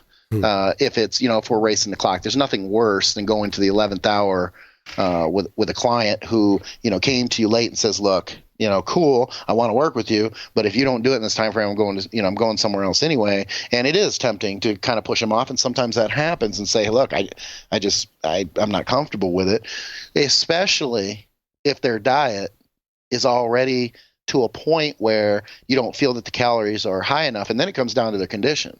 Look, if they're coming to you or they're coming to me at 18 weeks as an example, and they're in pretty good shape. They're in pretty good condition. They're relatively lean, and their calories are not as high as you'd want them. That's a completely different situation than, I'm eating 2 or 3 times a day. I'm at 12 to 15% body fat. Then you're like, oh, fuck, and it's, 16 weeks. Yeah, that's a pretty shitty situation to be in. The first couple weeks, I'll always take calories up, no matter where they are, because I always tell, and I always say this, it's like a broken record, something that I say all the time. I want to start high. I'll start the calories high because I don't want the metabolism to be squashed from the start. And it's much easier to start high and come down quickly. I mean, you can even come down if you have to, in 4 days or, not even in a week's time. The other thing is, I think a lot of people don't understand that even if they feel like their metabolism is in a good place when they come to you for a prep, if you increase the calories and you increase the food, probably half the time, and a lot of people are surprised by this, they can end up after the first couple of days they're stuffed. They can barely get the food down, that sort of thing. But after 4, 5, 6 days, they'll see, oh my God, like my body is sucking up this food now. Like the system becomes very, very efficient in a relatively short amount of time, unless those calories are already just ridiculously high and they're cramming food and forcing food. So I almost always take at least 2 weeks. That's part of the 18 to 20 week prep. It's also another reason that I like to work with clients in the off season before prep, if at all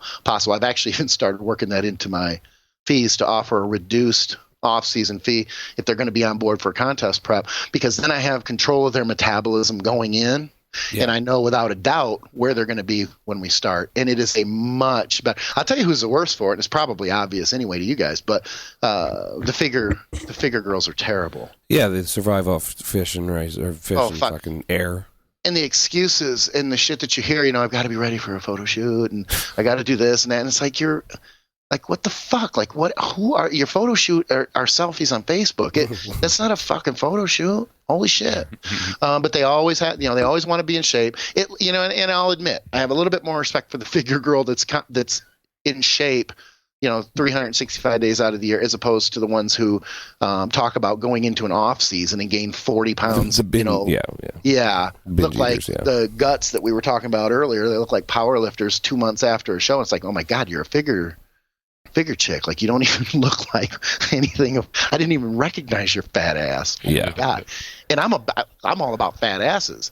So at first I'm going to be kind of surprised, like, oh my God, I didn't even recognize them. I'm going to be like, damn, girl, what's up? What's your number? Yeah, swing that turtle shell over here. Let's see what's going on.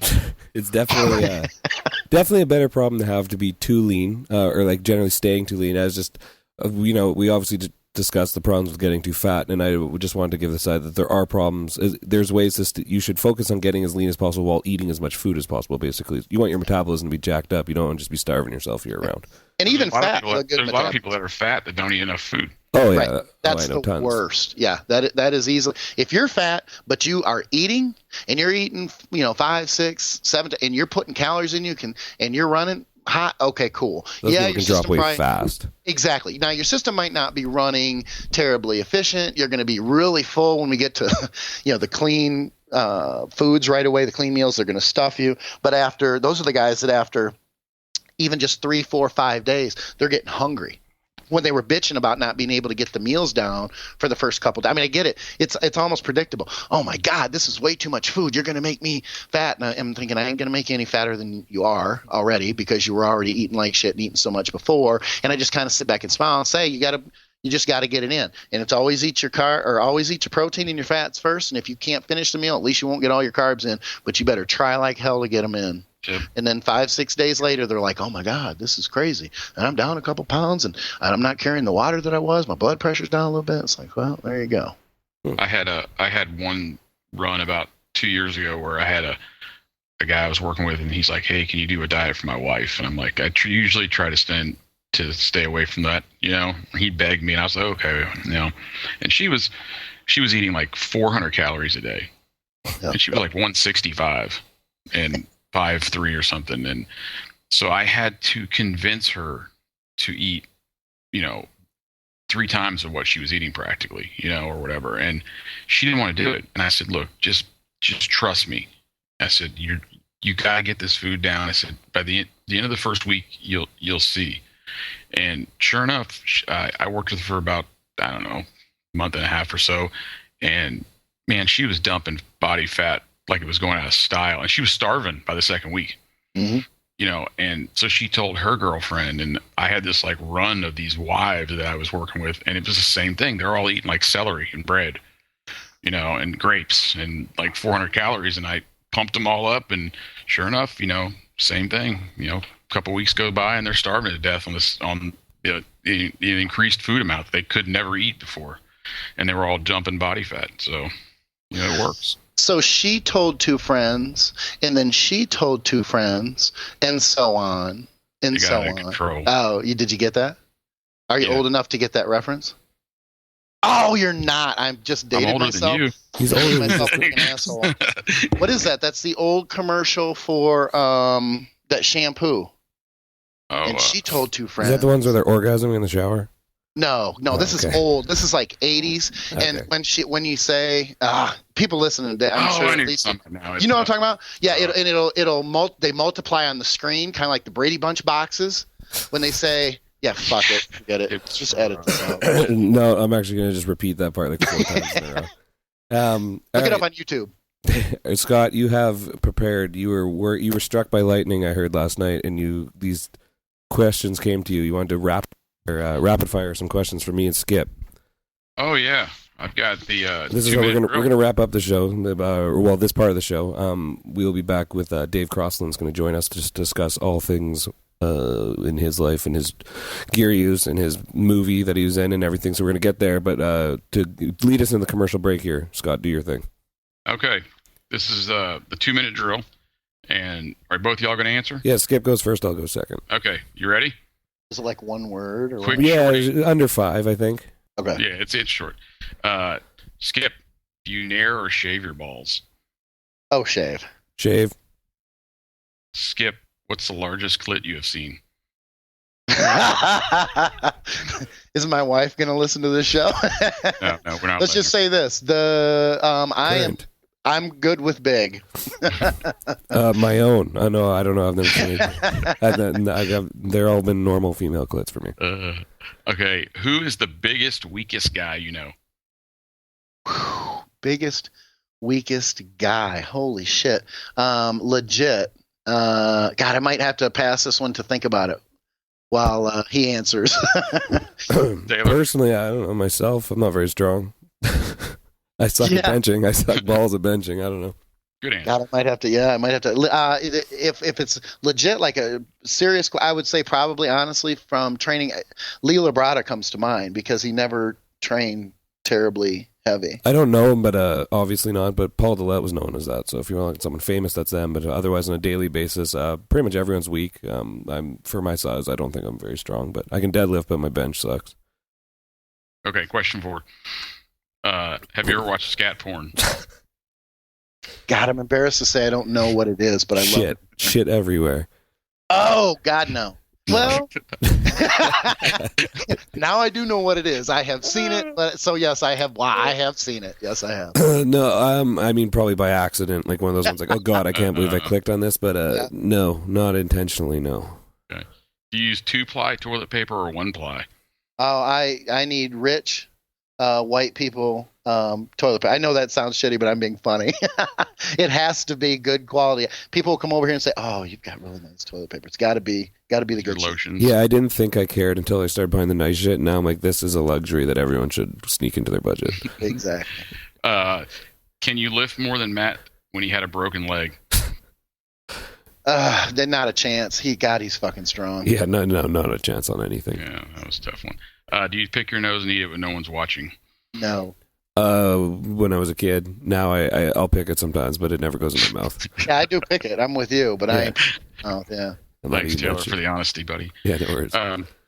Have you ever been with a gal over 350 pounds, and how did it go? Jesus.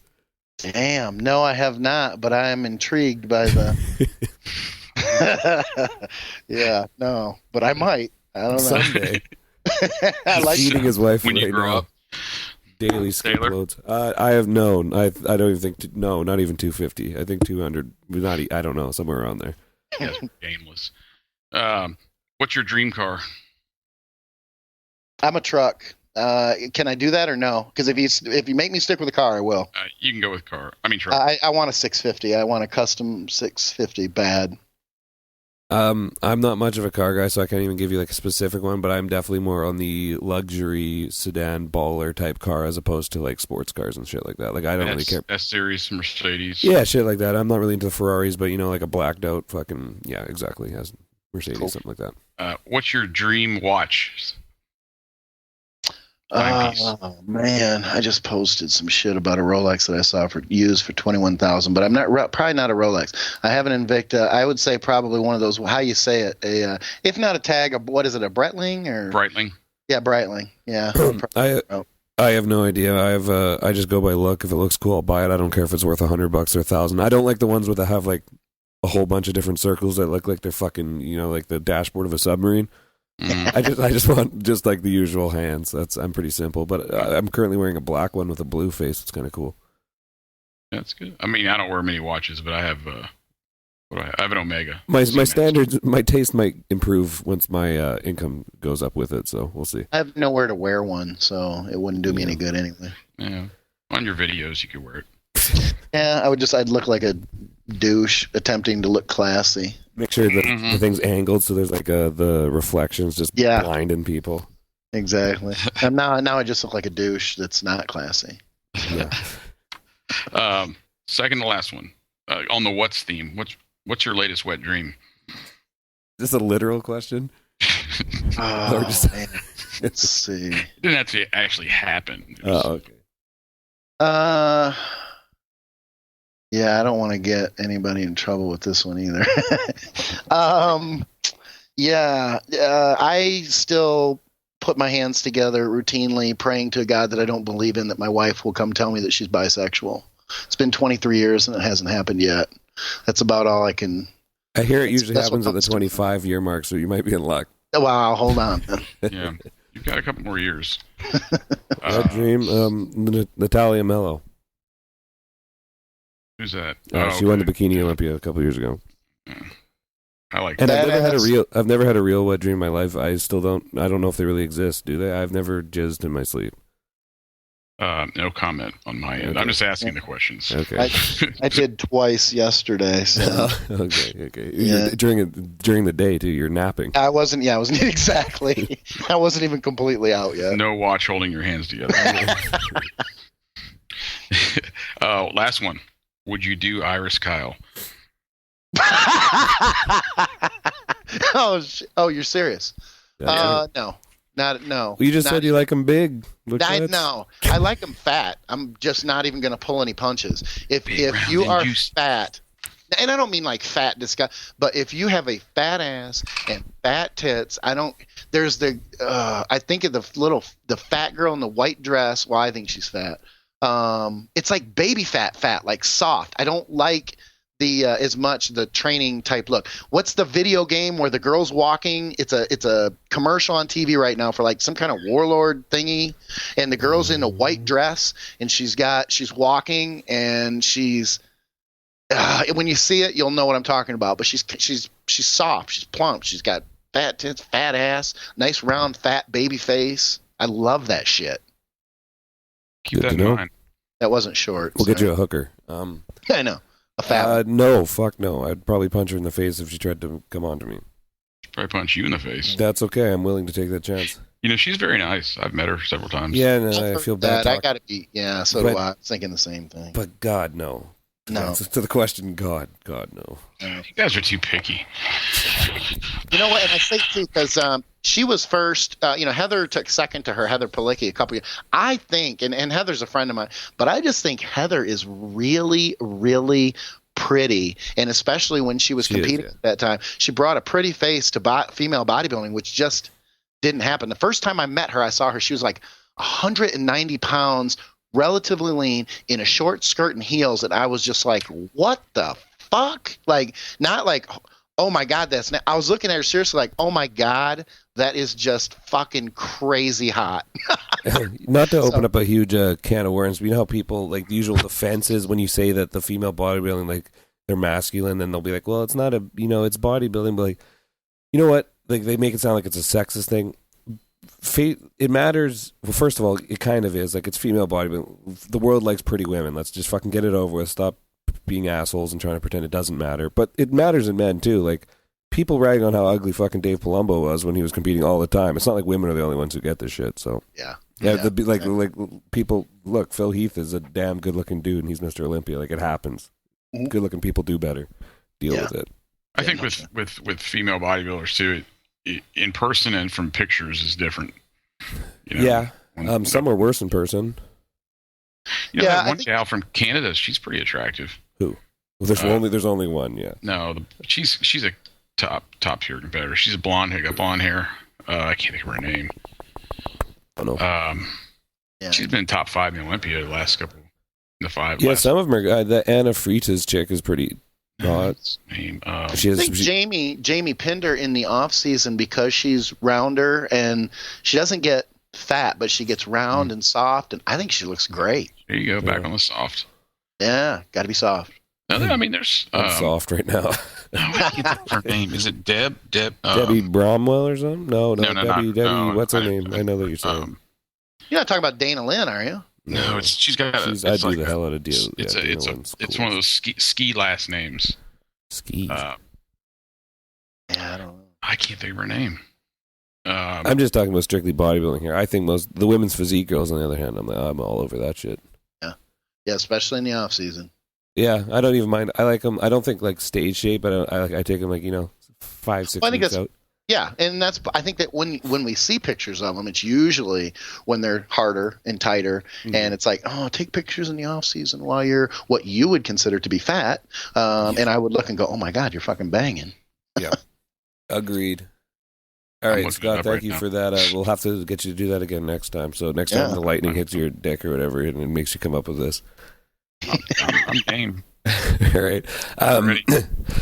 Any final words? One of you is not going to be probably Joe. We have some scheduling issues, so one of you might be dead for our David Crossland interview. So I don't know which one yet. Pick me. We'll see. We'll figure it out. I'll be back. And anyways, I'd like to thank Iron Mag Research and Evolution Peptides Iron Mag Labs. And, listen to our sponsors. And David Crossland will be back with me and someone right after the break. Natural Body Inc. is the preferred supplement distribution website for Project Bodybuilding. They have all of your favorite brands in the supplement industry with prices that compete with anyone on the internet. For Project Bodybuilding members, you get free shipping the entire month of November, no matter how small or large of an order you purchase. And by shopping at naturalbodyinc.com, you will also receive a free Project Bodybuilding t-shirt customized by the design team at Natural Body Inc.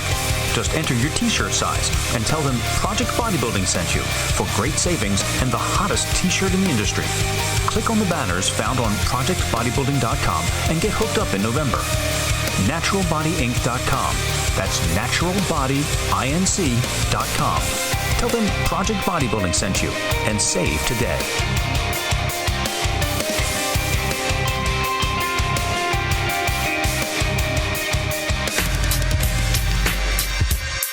Have you ever had the desire to start your own supplement company? Many fantasize and dream about it, but few know how to take action to begin. Well, now is your chance to enter the expanding world of bodybuilding and fitness supplementation. Iron Flex Supplements now offers private labeling. We make the products, we help you brand them with your own graphics, and you sell them. Go to www.ironflexsups.com if you want to start your own pro-hormone company or just have your own personalized pre-workout supplement. This is the company that can help you do it. Go to ironflexsups.com right now to learn more about starting the business you always wanted. ironflexsups.com. At hardcorepeptides.com, we pride ourselves with providing only the highest quality USA-made peptides and research chemicals. Hardcore Peptides stands proudly behind its quality, and so can you, thanks to our mass spectrum testing of all our peptides and research chemicals. Now, ProjectBodybuilding.com members and listeners can save 20% off the best quality peptides and research chemicals with the discount code PBB20. Shop hardcorepeptides.com today and save. Now, ProjectBodybuilding.com members and listeners can save 30% off the best quality peptides and research chemicals with the discount code PBB30. Why go anywhere else for your research needs? Shop hardcorepeptides.com today and save. Use the coupon code PBB30 and get 30% off your order. Hey everyone, this is Matt from the First Call Out, All Bull Radio, and Total Nonstop Bodybuilding. Listen, I want to personally thank every one of you listeners who's been a big follower of all the shows that we do. Listen, if you're not on ProjectBodybuilding.com yet, you need to check it out. Project Bodybuilding is the home base for all the radio shows. If you're into bodybuilding, you need to see the website, ProjectBodybuilding.com. It's everything IFBB, Men's Open, and Men's 212 bodybuilding. Sure, we do a little bit of NPC shows, but only the good shows. We're only following the top stuff. We only have the best gossip, the best articles, the best writers, the best shows. Simply put, it's the best bodybuilding website online. Projectbodybuilding.com. If you're not there, join, participate. It's the place to be. Active Sports Distribution is your one-stop shop for all custom-made supplement needs. From idea to formulation to bottling and shipping, Active Sports Distribution offers an extremely low minimum to welcome all new customers and show their confidence that you will be totally satisfied with your purchase. Be sure to also check out the wide selection of brands under the Active Sports Distribution umbrella that span the entire array of your sports supplementation needs. When you order from ActiveSportsDistribution.com, tell them Project Bodybuilding sent you and use the code ACTIVE to receive 20% off your supplement order. That's ACTIVE and get 20% off your supplement order. ActiveSportsDistribution.com. Iron Mag Labs is the creator of the most hardcore bodybuilding supplements on the market. Makers of the original formula Super DMZ and now Super DMZ 3.0, Iron Mag Labs brings you the strongest legal pro hormones on the market. Also available are Epitrin, Halo Extreme, Epistane, and Asta RX. Go to ironmaglabs.com right now and order from a wide selection. If you are a fan of Project Bodybuilding, please support this company. ironmaglabs.com, the most hardcore bodybuilding supplements on the market. Period. Evolution Peptides is one of the best known and most trusted chemical supply and research peptide sites on the internet. Check out Evolution Peptides for yourself. They're an American-made company and stock many of the most popular products, from melanotan 2 to GHRP2, as well as all the great research chems. Evolution has spent years developing strong supplements, dependability, a huge selection, and quick delivery. Evolution Peptides are also a big supporter of Projectbodybuilding.com, and if you like the site, you've got to like them too. In the world of peptides, Evolution has everything you need. Check them out at evolutionpeptides.com. And welcome back from the commercial break. Thank you for listening to our sponsors there, True Nutrition, Iron Mag Labs, Iron Mag Research, Evolution Peptides. Buy their stuff. Myself, and Skip Hill. Scott is dead, so we are now joined by Dave Crossland. Some of you might be familiar with him. He starred in the movie Under Construction that was sort of took the bodybuilding world. It was definitely different and a new one. It caused a lot of controversy and a lot of people saw it. I know myself, I enjoyed it greatly. We actually did a review for it on Project Bodybuilding. Dave, how are you doing tonight? I'm pretty good. How are you? Oh, we're good. Yeah, so basically, you starred in the movie Under Construction. A lot of people, probably you gained a lot of notoriety from that, and I'm sure you probably had a lot of friend requests on the website since that came out. Yeah, I think I've probably gained about 2,000. Yeah, for sure.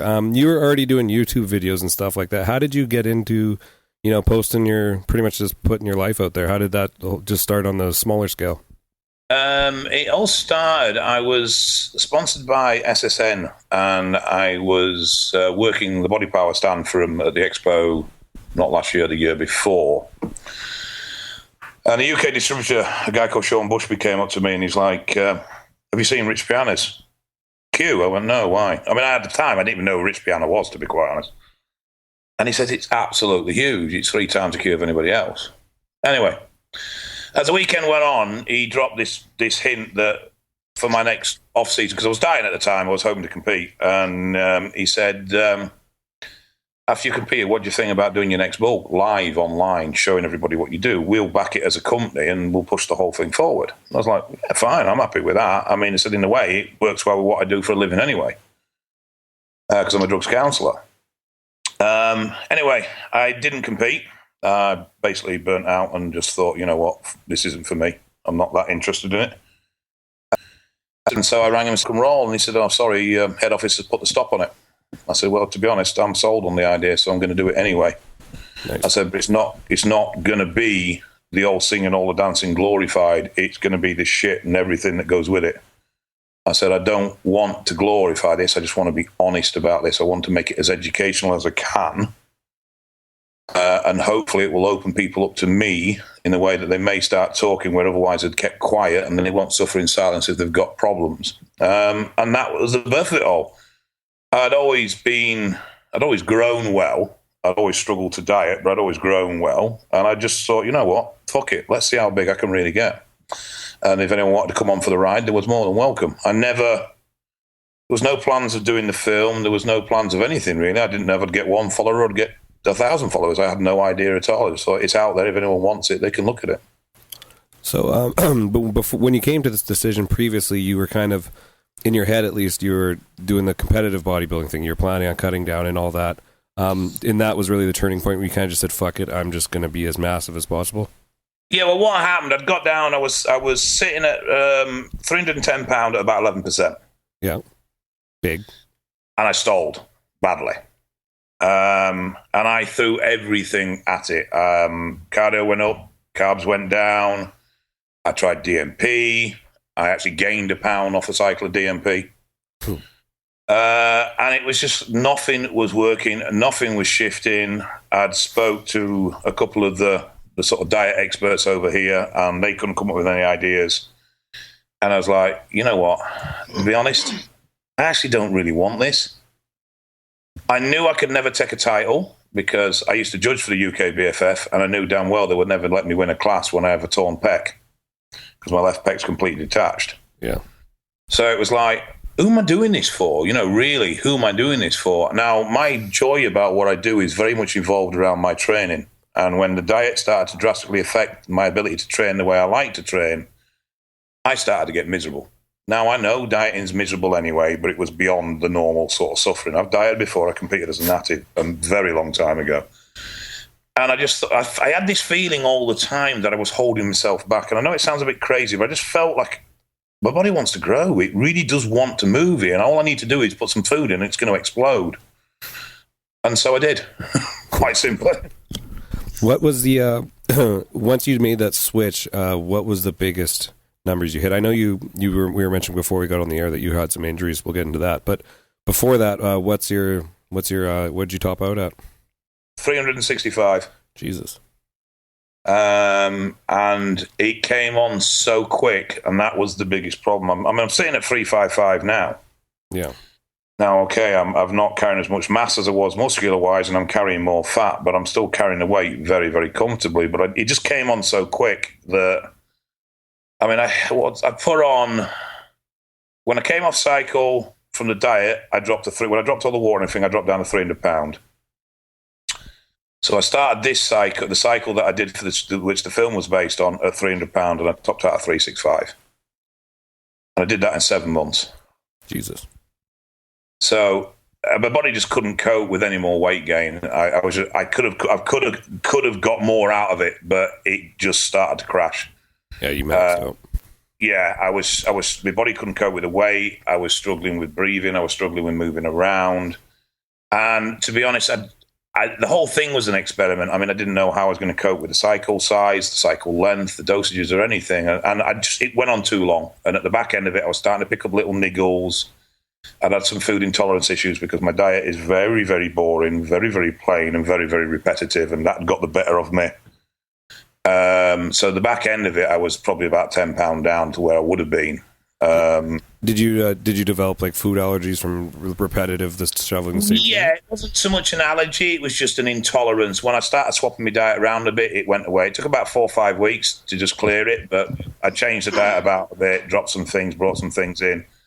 And that's just like egg whites. I can manage egg whites, but if I eat them repetitively for a period of time, the body just doesn't like them anymore. So I bring them in now and again and swap them in and out, and do it like that now. So I've got a bit more variation than I used to have. Nice. Skip, do you deal with that with your clients a lot, with food intolerances, if they just eat the same shit? Well, I think one of the bigger differences for him, I mean, I would even compare his diet to mine. 119 egg whites per meal versus, the normal person like myself who would only eat maybe a dozen and a half. Yeah. Yeah, definitely. I mean, it's the repetition and that's, I've said before, I don't know how many chicken breast doesn't breast anything for me but give me fucking diarrhea. Really? Yeah, I just thought I'd share that with everybody. Thank you for that. That's it. Thank you. What do you? Does turkey work, or what the hell do you do for your meat? What do you? There's a couple jokes there, but I'm going to slide right by yeah, those. My maturity level. Hot dogs? No, you know what? It's I turn them around, I rotate them, that sort of thing, and I think that tends to help a little bit. I think the longer, the older you get, it's the same broken record coming from me. The older you get, the more years you've done it, the more you do. You kind of build up you start having problems with food that you've eaten repetitively. So I know whole eggs are very similar. I know I've heard John Meadows talk about just change how you cook them a lot because your body can develop intolerances just from eating them the same preparation. Yeah, I would agree. There probably is some truth to that. John says it, therefore, there's probably a lot of truth to it. Yeah, for sure. I'm curious about I don't want to get ahead of the questions because I don't know what you have in front of you to ask him. I'm curious about a couple things with the number one is as far as the cycle that took you from, and I hate to sound like a 20-year-old, but the cycle that took you from 3 to 365. I'm curious if those dosages and numbers and compounds were off the charts, or was it a typical cycle, but you just respond really well to it? What did that look like, if you can lay that out a little bit? I have two good genetic traits. One, I have an extremely high tolerance to drugs. So I don't suffer sides pretty much at all. At one point, I was running 1.5 grams of tren. No cough, no sweats, no nightmares, nothing. Hold on, I'm busy picking my eyeballs up off the floor. They just fell out of my head. It peaked out.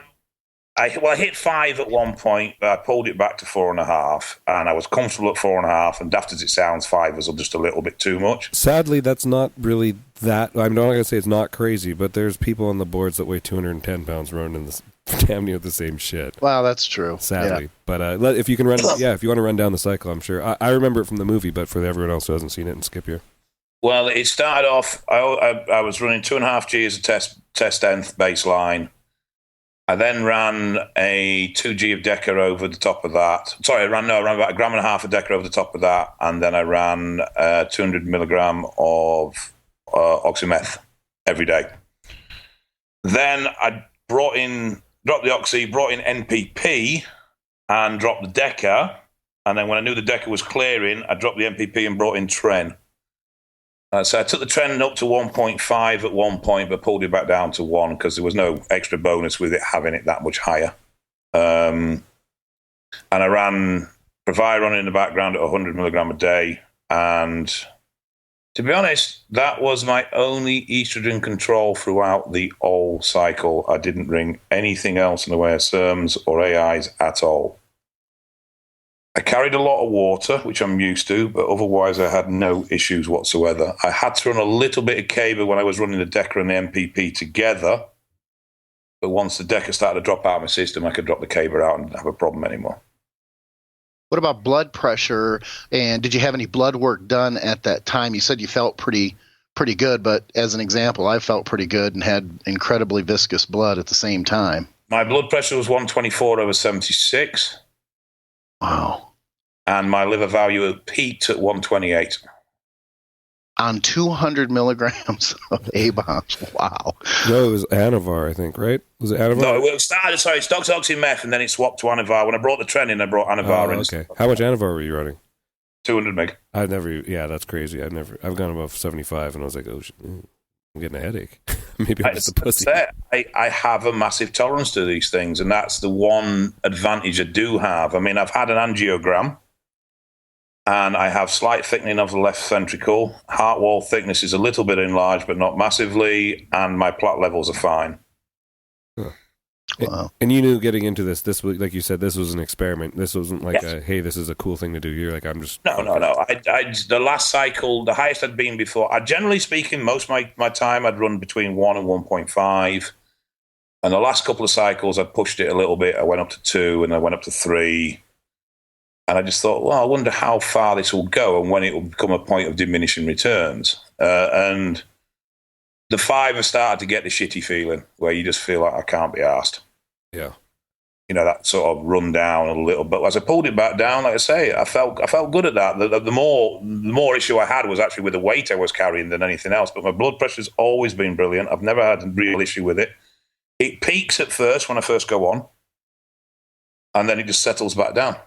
My body just seems to adapt and adjust and know what's going on and just brings everything back down and controls it.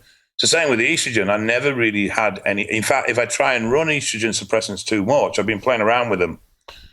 I actually get massive progesterone spikes and get bad size. So I've got to keep my estrogen suppression quite mild and just put up with the high water levels. Wow, definitely. Your body's definitely different than many other people. I know for myself, I take if I hit anything over like a close to a gram a test, my blood pressure's through the roof. So if I don't take hit the anti-E's pretty hard. And go ahead, Skip. The doc couldn't believe my body weight and compared to my blood pressure. He was just used to stand there with his mouth open, going, "Now the machine must be broken." I'm kind of thinking the same thing, and I think this is the point that I think needs to be made for the listeners too. And this is the genetic component, or another aspect of the genetic component that doesn't get talked about a lot. Everybody talks about the genetic potential of someone based on their structure and their muscle bellies, and maybe even conditioning, like we were talking about in the last show.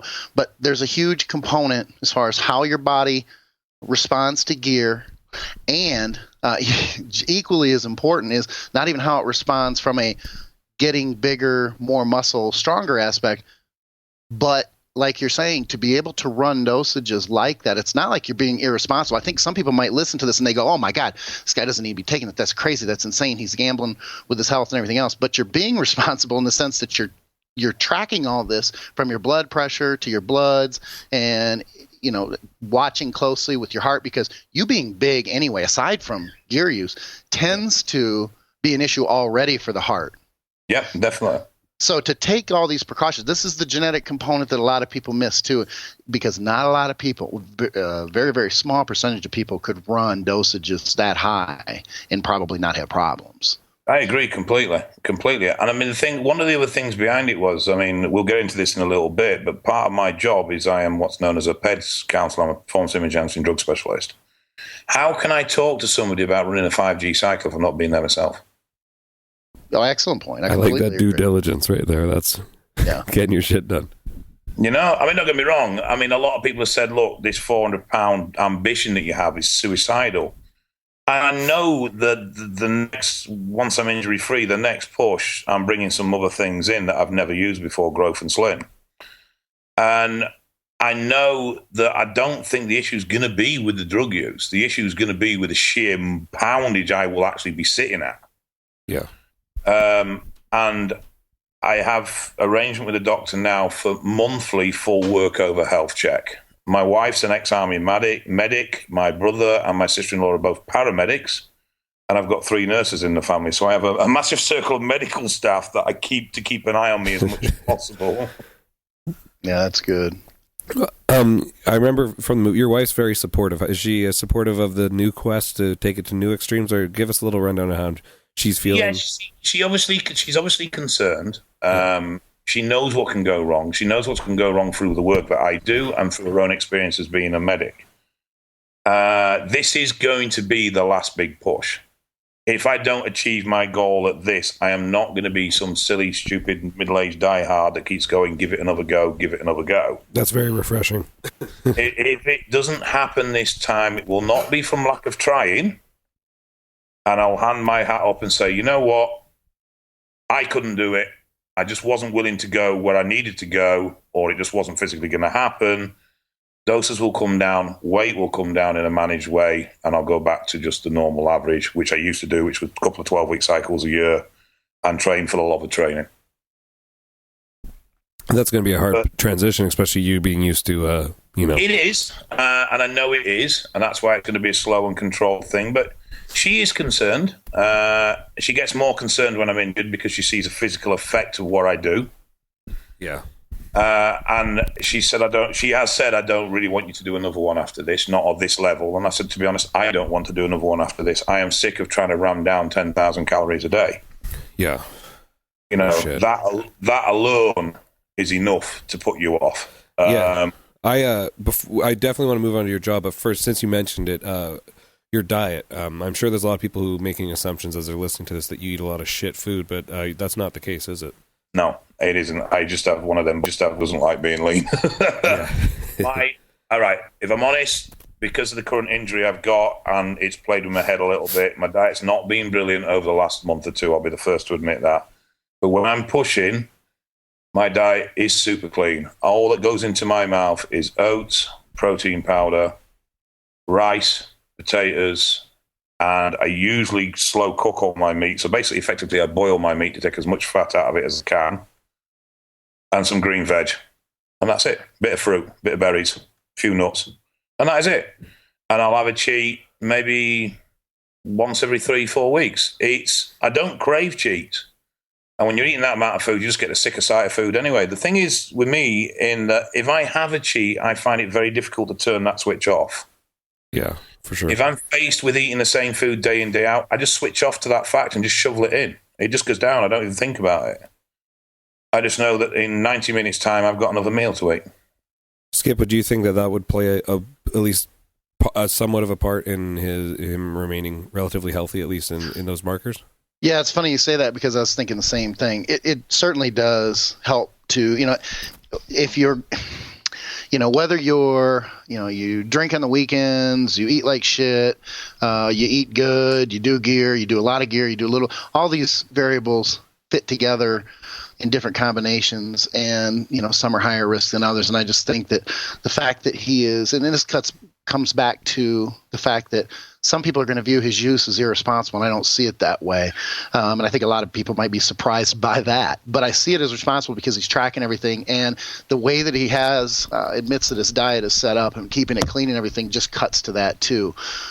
No one, I can't believe for a minute, him or anybody else, even remotely close to his size and having to put away that volume of food, wants to go anywhere near eating predominantly clean food. It's just a bitch. It would be so much easier if he did cut back and he was 30 or 40%, shit in there along with the clean food. So, no, I think it is I don't know how big of a part it plays. That's a question that really can't be answered. But the fact that he's taking those steps and keeping the food clean and, keeping track of everything, whether it's diet or, the gear. And I even wonder about your supplementation as far as micronutrients or supplements you may take that may help.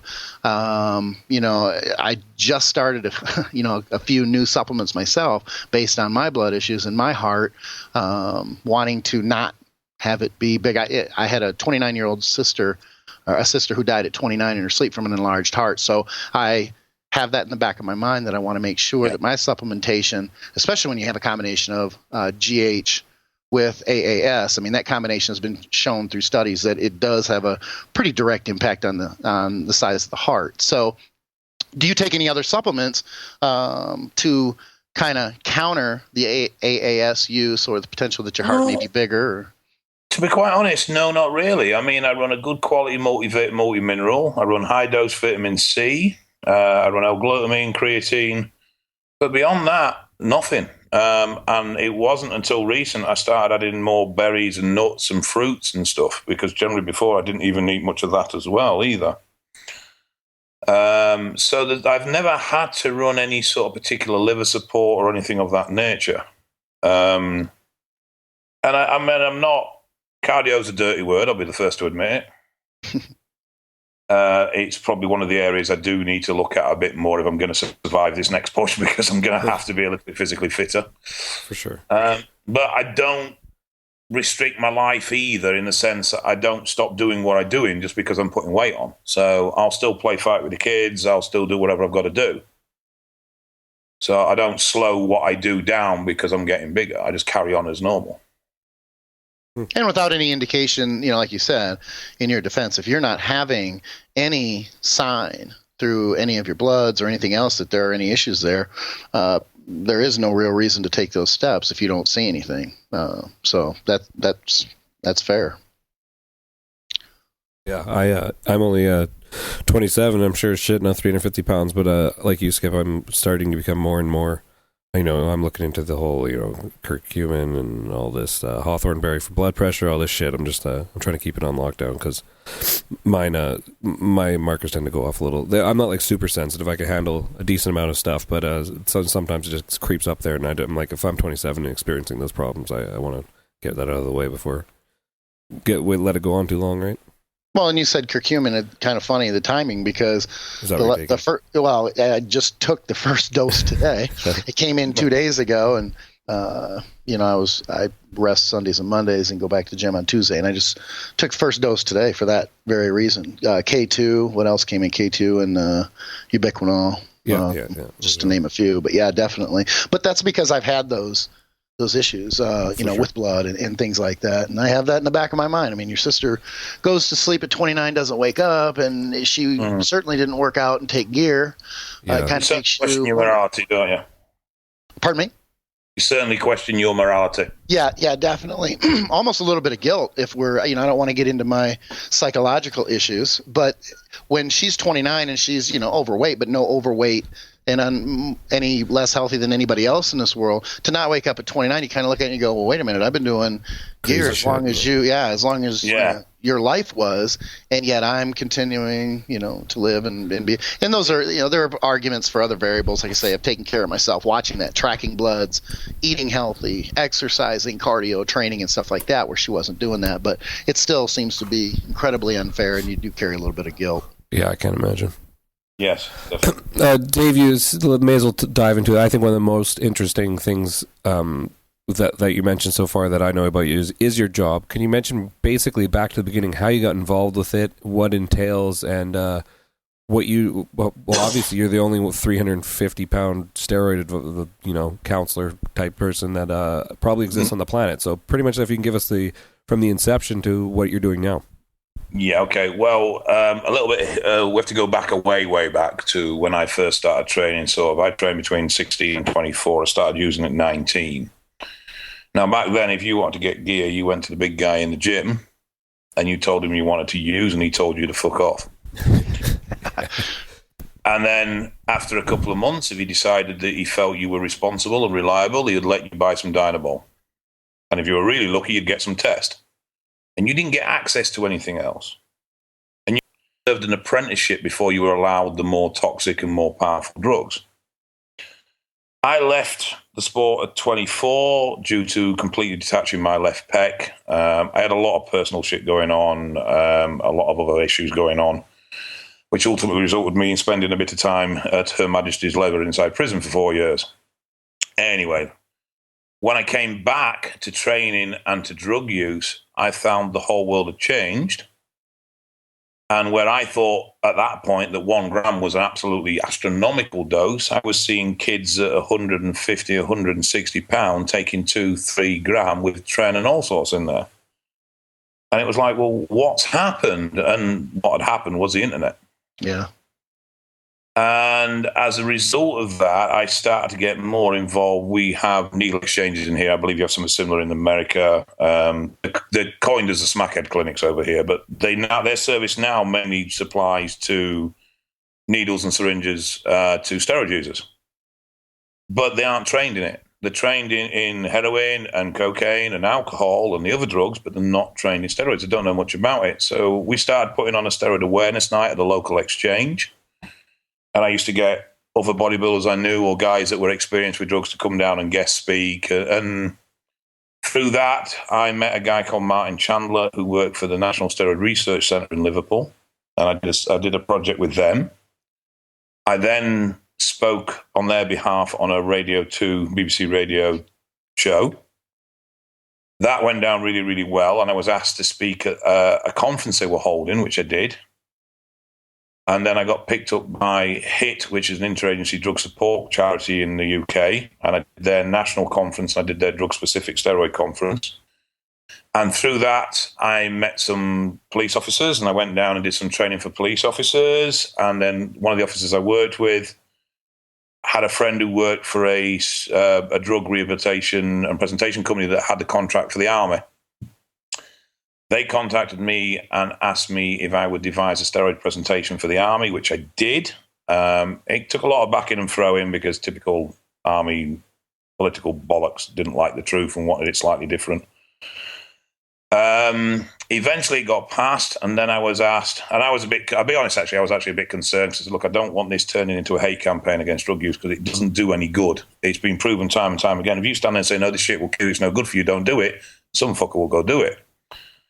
So I said, you're a lot better just advising them of how it works and the fact that it's incompatible for what they do. And I ended up getting a job as lead presenter for the company on steroids. And it's just boomed from there, really. I mean, we now do RAF work as well. I do court work as an expert witness, both prosecution and defence. I still do police training. And hopefully next year I'm going to start with the prison service as well, doing work in there. Wow. Which branch is there any that, do you tailor it differently for each kind of one? Is there any that you are the most honest with? You know what I mean? Is there, can you maybe describe the differences, your audiences? Yeah, I mean, I do a lot of one-to-one stuff as well, and I do seminars myself. So that's obviously completely, totally, 100% honest. The prison stuff is very, very open. There's no point trying to bullshit with those guys. They've been there, they've done it, they know the crack. The police work is obviously from a different angle because it's just explaining the mentality of a user and what levels would be warranted as personal supply. The court work is very honest because it's just based around what I'm given as facts, and I have to then just say what it is, what the drugs are, how they work, what they do, what the costings are, what the value of the products seized are, etc., etc.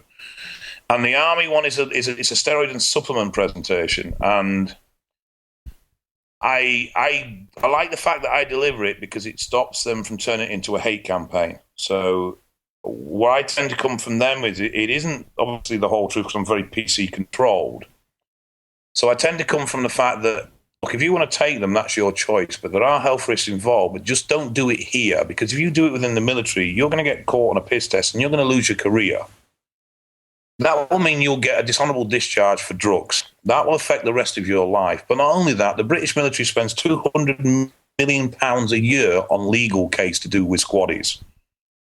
That's a lot of money that could be well spent on supplying those guys with better kit and better accommodation. So if you want to do steroids, that's your choice. It's your life. I'm never going to tell anyone you shouldn't do it or anything like that, but just change your job. So I tend to go in from that angle with them because I can't sell my soul. And I would never, for a wager, anybody stand there and lie. Yeah, so, you're not going to get a very good result if you tell them steroids are bad. Meanwhile, you're sitting at 350 pounds.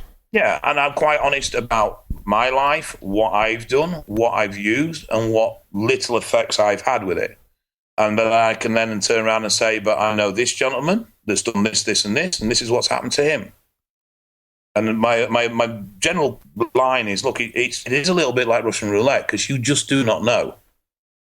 The first thing you do not know is that what you're taking is what it's supposed to be. That's the biggest problem. Yeah. Then beyond that, you don't know how your body's going to react. You can't go and get a test to find out.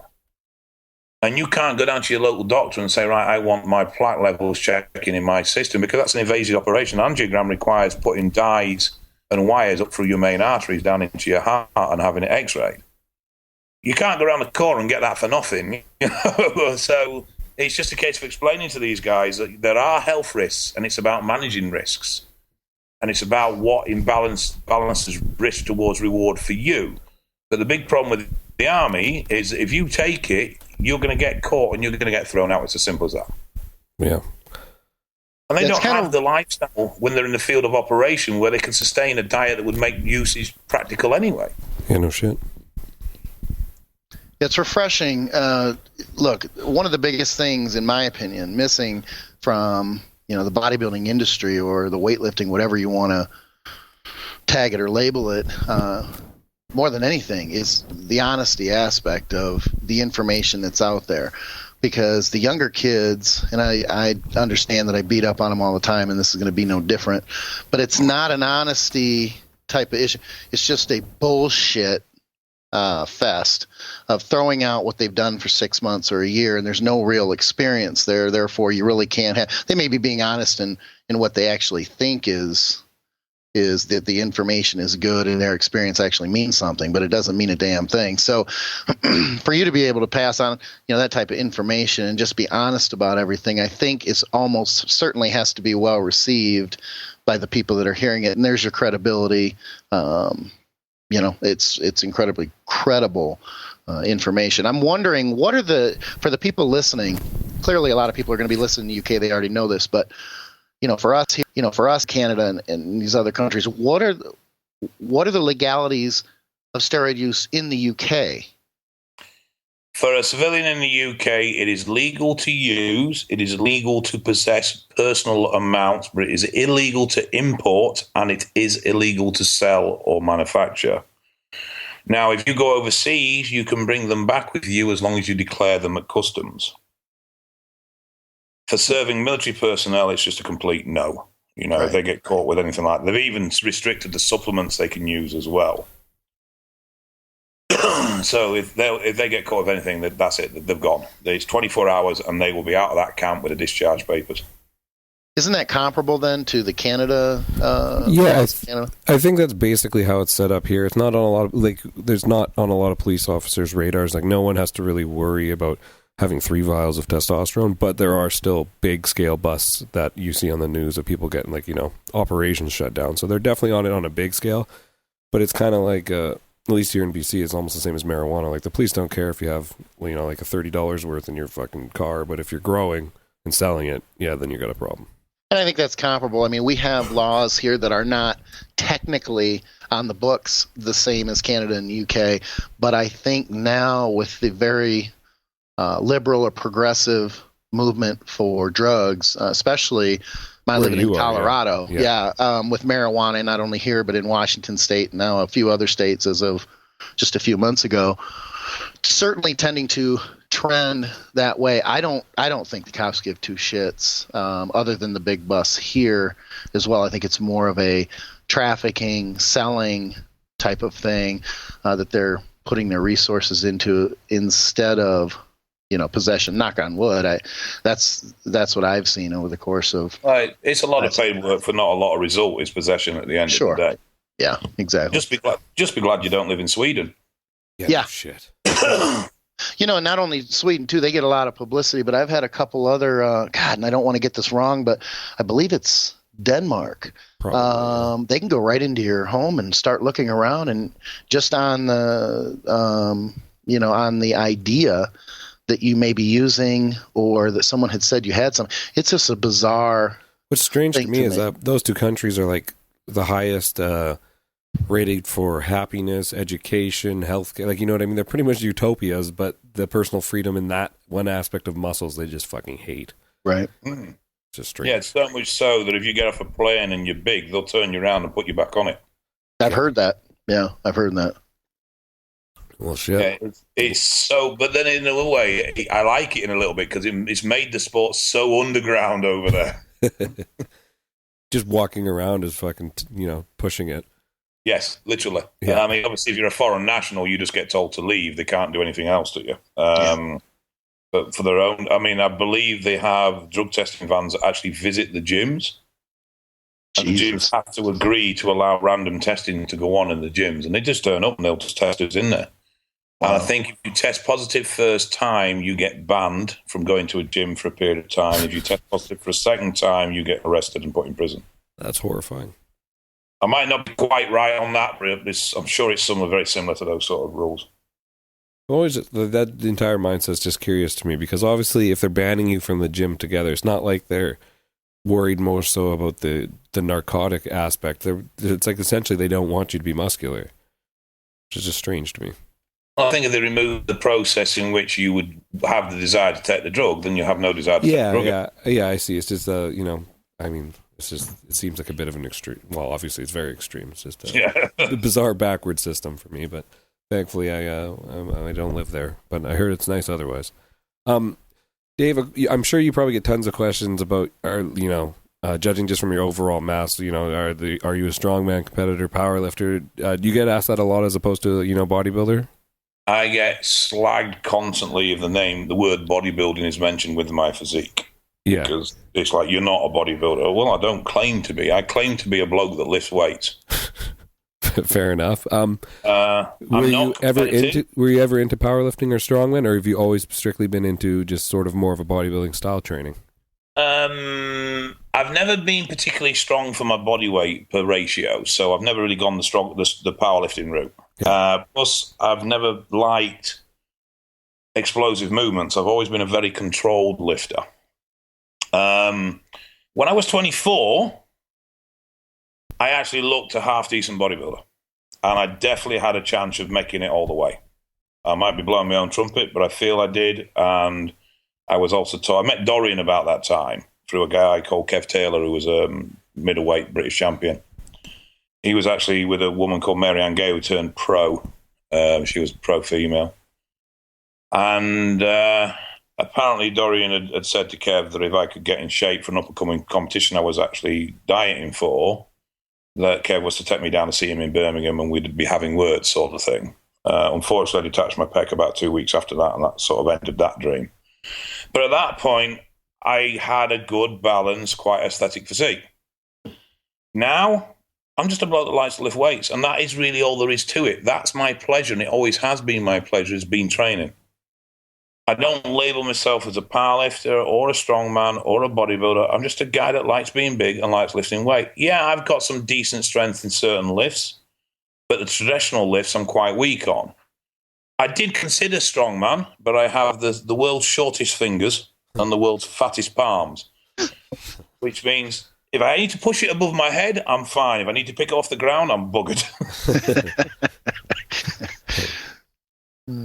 So you've always been the. I know you do a lot of sort of instructional videos on form and things like that. Have you always been the ultra slow controller? Is that something you sort of adopted more as the injuries came on?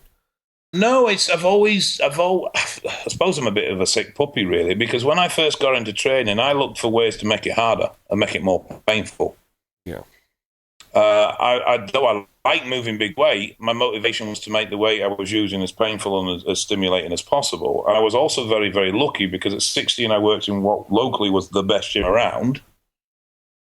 And as a result of that, I got to watch and talk to Ian Harrison when he won the Junior Universe at 19. I met Mike Quinn when he came over. I spent a lot of time with a guy called Billy Payne, who had trained with Dorian quite a bit. So not directly through Dorian, but via Billy, I picked up tips about that. I trained with Mary, who was pro, and quite a few British champions at 16. So I just sat there and soaked up as much as I could in the way of information about different training styles and different techniques and different things to do. And then I just played around.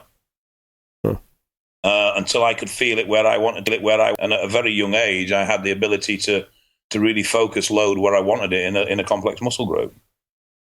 Ian Harrison, you dated yourself with that one, and I'm dating myself by admitting that I know I recognize that name. But I'll tell you this: I'll tell you here in the United States, you got to be old and around for a while to remember that name. He was some physique in his day for his age. Yes, he was. Yeah, I completely agree. How old are you? I'm 44. We got to be comparable, right? 40? You're 3. I'm 43. Gotcha. Okay. Yeah, and you started training when? I started when I was 16. I was natty till I was 19, and then I used till I was 24. Then I took a 13-year break, trained clean for 3 years, and then started using again 4 years ago. Yeah, we're right there within a couple of years. So, Iron Mag Research provides top-of-the-line liquid research chemicals. All chemicals have been verified using mass spectrometry, HPLC testing, and COAs. All IMR research chemicals are clean and pure. There are several things you can count on when you order from Iron Mag Research. Iron Mag Research does not sell any product until we review the testing reports on every single batch. No hit or miss research. We guarantee the highest purity every time. These are the absolute finest research chemicals, period. Products are all in large 60 milliliter glass sealed bottles with a dropper. Products are shipped USPS priority mail. Guaranteed rush shipping is available for a small fee. Iron Mag Research ships to the USA, Canada, Australia, and New Zealand. Expert customer support is available 7 days a week. you can expect the highest quality and most reliable research chemicals with superb customer service from Iron Mag Research. When you order, use the coupon code PBB15 and get 15% off your order. That's PBB15 and get 15% off. Visit us online at ironmagresearch.com.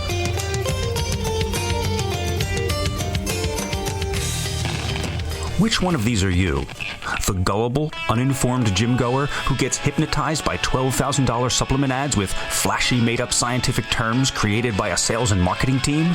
Or are you a knowledgeable, advanced athlete, bodybuilder, powerlifter, or fitness woman who knows the real deal?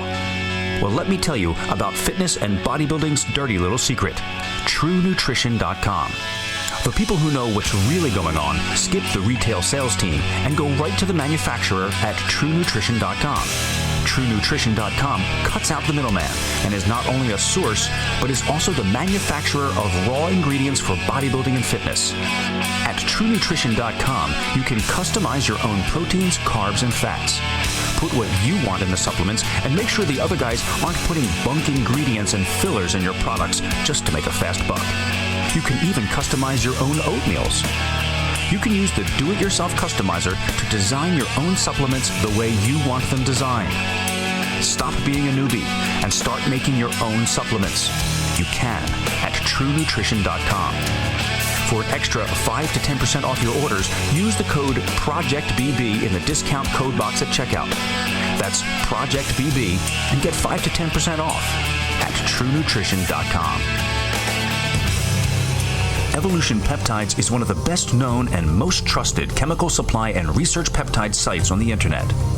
Check out Evolution Peptides for yourself. They're an American-made company and stock many of the most popular products, from melanotan 2 to GHRP2, as well as all the great research chems. Evolution has spent years developing strong supplements, dependability, a huge selection, and quick delivery. Evolution Peptides are also a big supporter of Projectbodybuilding.com, and if you like the site, you've got to like them too. In the world of peptides, Evolution has everything you need. Check them out at evolutionpeptides.com. Iron Mag Labs is the creator of the most hardcore bodybuilding supplements on the market. Makers of the original formula Super DMZ and now Super DMZ 3.0, Iron Mag Labs brings you the strongest legal pro hormones on the market. Also available are Epitrin, Halo Extreme, Epistane, and Asta RX. Go to ironmaglabs.com right now and order from a wide selection. If you are a fan of Project Bodybuilding, please support this company. ironmaglabs.com, the most hardcore bodybuilding supplements on the market. Period. Now onto the movie Under Construction. I'll be the first to admit, I didn't know who you were before that. I think you were probably had your YouTube channel and things like that were building notoriety. But when that was posted, just my experience, when I saw the trailer for it, I was just like, holy shit, someone who actually knows how to make a movie made a movie about bodybuilding. And being that I'm from an editing background, most bodybuilding, like every training video we see ever is shit. Like, let's just be real. Like, you know, they're filmed on cell phones, or even the ones that are done by professional. It's just not... The standard of quality the bodybuilding movies are held to, or even training clips, everything, is on a very low standard in comparison to, say, real films. What you guys did with Under Construction was brought some actual production value to the movie. And first of all, I appreciate just even on that aspect, but it was very interesting in seeing the personal side of it. How did you come to meet James, who the filmmaker, and how did that process all begin? We met originally because I was asked to do a promo vid for an online forum which James was filming.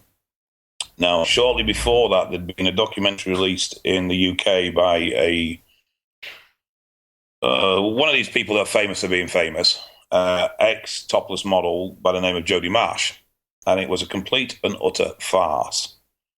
I'd asked to get involved with it, and I'd refused because I knew she was. Now, I'd posted a YouTube vid ripping this thing to pieces, and James then wanted to do a proper formatted interview with me over this documentary because he liked what I'd done independently. And that's how our relationship started. And then literally out of the blue, I was getting to the end of what I was doing, and I got a phone call from James. He said, "How do you fancy making a film?" I said, "Yeah, okay, fine. I'm whatever sort of thing. And he's like, right. He said, there's one problem. I went, what's that? He said, you'll have to lend me money for petrol. I haven't got enough money to get up to you. And that was how it came about. And he came to mine. He was filmed over 3 days. And we just tried to catch as much of what I went through on a daily basis. I mean, nothing's staged, but I obviously didn't plan on going to the shopping centre that day. Yeah, for sure. So, we deliberately went there and things like that. But it was just things that I experienced on a daily basis that were probably a little bit different to other people just based on the size of myself. And when I'm barred from the hairdressers because I'm too big for the chairs. And just things like that. So it was all okay. And that was it. And we had a very loose idea. And I just said, look, 2 things. I don't want product placement in this crap, and I want to be honest. And he was fine with that. I mean, I look at it now and I think, well, that could have been better. That could have been nicer from a content point of view, but I can't fault James for the production value. I mean, he's done an amazing job with that. Yeah, absolutely. How has it changed? Has it changed your life since it came out? What do you, on a day-to-day basis, are more people recognizing you? Sort of what's gone on since then? I get very little public recognition because generally you're not in those circles. I mean, I do if I go aside from the people being like, "Holy shit, that guy's a monster." Well, yeah, there's obviously that side of things, but for sure. Yeah, I mean, I probably get 20 plus messages a day via Facebook wanting for advice on this or advice on that. Sometimes it's just a case of thanks for doing the film. It's had a sudden surge again these recent weeks due to Insider Muscle from Canada. They did a review on it last week, and a guy called Nick Wright, who's got a big following on YouTube, did a review on it as well. So it's had a bit of a resurgence recently. Nice. But yeah, I don't suppose it's really changed me much. It's given me more credence, which as a result and it's good in a way because I get a lot of people getting in touch with problems and, I've messed myself up with this, I've messed myself up with that. And if I don't know the answer, I go away and I research it and I find the answer. So it's helping me learn at the same time as well. It's broadening my knowledge base. And obviously it's boosted my followers. I mean, my YouTube channel's at nearly 3,000 subscribers now, which isn't massive by a lot of people's standards, but it's a lot better than 200, which is where it used to be. For sure. What about the demographic? As far as your followers and the people who are contacting you, older, and I say older like you and I, the mature lifter, the lifter that's been around and is having those types of problems, or are you getting the young kids too? I'm getting everybody. I've got props from Lifetime Naturals that are staunch naturals but appreciate the honor. I've got 16-year-old kids that have no intention of using gear, and I've got 16-year-old kids that are thinking about using gear, so it's nice that I can get in there and say, whoa, hang on a minute, you're nowhere needing this just yet. Right through to guys that are in the 40s and 50s. It's a real wide range, and a real wide range with countries as well. I mean, I've had messages from South Africa, Ghana, Brazil, Mexico, obviously America, Canada, Sweden, Norway, Iceland, Holland, Poland, all over the place. That's cool. Even China, actually. I had a few in China as well. Awesome. We actually I got a question from the boards, actually. There's a gentleman, Dave, who, let me just pull it up real quick. I believe, one second, here we are. He asks, question for Dave. Why do you think there isn't more research done on PEDs in general in England? Since they are legal, why don't you think they are doing any testing? More so, I'm assuming he means on humans or anything like that. What's just your opinion on testing in general? I presume it's ethics. Yeah. I also presume that because there's no drug market from a legal point of view in the way that obviously they're a controlled prescription drug over here, the pharmaceutical stuff. So everything we tend to get is either overseas pharmaceutical or it's UGL, it's underground lab. Yeah. So, end of the day, research is done by pharmaceutical companies because they've got the money. Yeah, so there's just no real. There's no finance in it. But then again, no Public Health England state that there are 70,000 steroid users in the UK. Wow. There are 70,000 steroid users in fucking Newcastle. Yeah. Northeast Harm Reduction Unit extrapolated from their numbers that they reckon there was about 900,000 users in UK based on the number of people they got through their door per capita. Yeah. Now, the Northeast is quite a high concentration of users, but you only get about 30% of users will use a needle exchange. So I think in reality, we're probably close to 2 million in this country. But because there's no official figures, there's no value in the market. Yeah. Most of the research you get is anecdotal, unfortunately, or it's done on rats. But I mean, there is some interesting stuff coming out. There was a paper launched released about 2 or 3 weeks ago. Now, unfortunately, it was a bit vague on dosages or period of time of usage, but basically, it stated that long-term acute steroid use had resulted in a reduction of short-term memory and cognitive skill in the people that partook in the study. You could say that's just old age. Yeah. And that's the problem, isn't it? I mean, it's like the heart stuff. Yes, we know it has certain effects on the heart wall thickening and heart elasticity being two of the major ones. But we have nothing about, what happens if I take test, trend, growth, SLIN, T3, and a bit of T5 as well. We've not anything that can compare with that sort of stuff because all the tests are done on single compound use. Well, and too, it's confusing some of the results of these studies because, as an example, when you get into the longer term and you're looking at what the steroid effects on the heart, most times you're dealing with people who have trained for quite a while. So what would that effect be even without steroids? As an example, if I never took anything and I trained for 30 years, I'm pretty sure that I'm going to have comparable results as far as, my heart may look like someone who's been on gear for a couple years.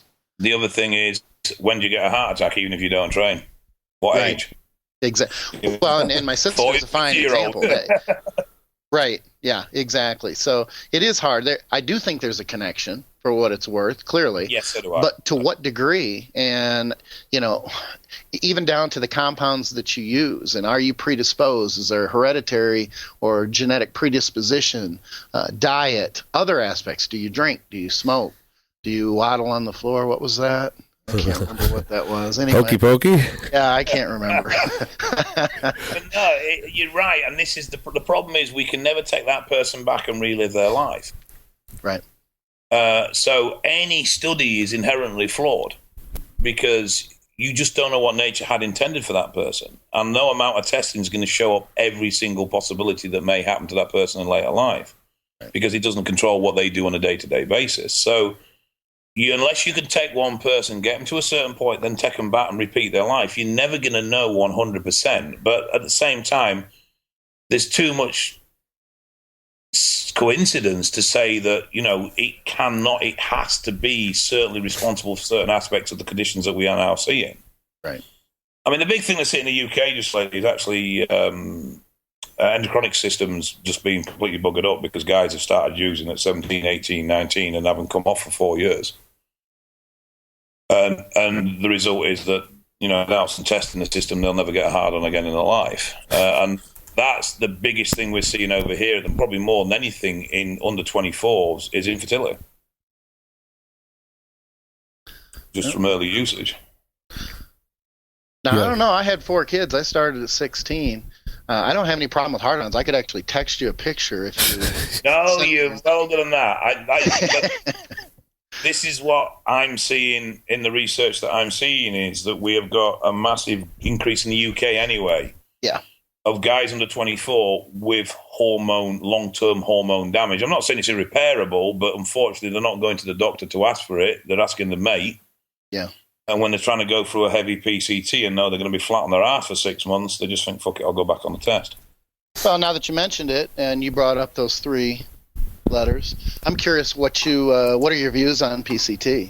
You're an older guy. A lot of us older guys aren't terribly hip to PCT. How do you see it? I rate it. I think as you get older, you just need to be more gentle. My theory behind all this is, as you're young, your body is used to hormone fluctuations. It's used to massive hits and massive crashes. So it will cope with, coming off cycle hard, running aggressive PCTs quite well. What I've found is as I've got older, I've needed to taper in and taper out of my cycles. I still run PCTs. I didn't run one. I ran one after my last cycle and then discovered that I just couldn't physically maintain the size without some chemicals. So I did actually go on a low cruise for the very first time in my life. But after this next cycle, I will be coming off, and I'll just let nature take its course there, and let my body settle where it wants to settle, which is usually somewhere around the. At this now, just hang on a second. 56, around about 320, 330 I can sustain naturally. Wow. I can't get there naturally, but I can hold it for a short period of time, i.e. 3-4 months. I'm not saying I'll be able to sustain it indefinitely, but I'll be able to hold that for 3-4 months before I go on my next cycle. So anything above that, and I need to cruise to keep the size there. Well, I'll piggyback then off of that. Based on your pec injury, most ruptures happen under two main situations, and that is you're either off cycle or you've had an antibiotic run. Either one of those two things factor in to that pec injury? No. Pure ignorance and an overinflated ego. Fair enough. That was the other small percentage. Yeah. I had warning signs for weeks, and I chose to just push through. Unfortunately, I mean, when I tore it, I was incline flying with 120-pounders, and it was about the 6th or 7th rep. I ended up with my left arm on the floor holding the dumbbell still. It ripped it clean out. It tore both major attachments clean out, but it also tore it across the rib insertions as well. It came very close to actually dislodging nearly the whole pec. Was that the left or the right? Left. Okay, then let's figure out right now how hardcore you were. Clearly the left side failed, but did you continue on the right side until you hit failure? No. You had 13 reps. No, See, I did psychologically, I thought you were stronger than that. I know a man. I do know a man that was doing flared tricep pushdowns, with the elbows really wide. Yeah. And he'd already detached one of his pecs, and he felt the other one go, so he carried on going because he knew it'd even him up. That's hardcore right there. That is hardcore, yeah. It's all about symmetry, man. Bodybuilding's a game of symmetry. Yeah. Brush your teeth with both hands, vacuum with both arms, I've had quite a few tears over the years. I've got quite a catalogue of partial tears, and when I look back through most of them, it's been hydration issues.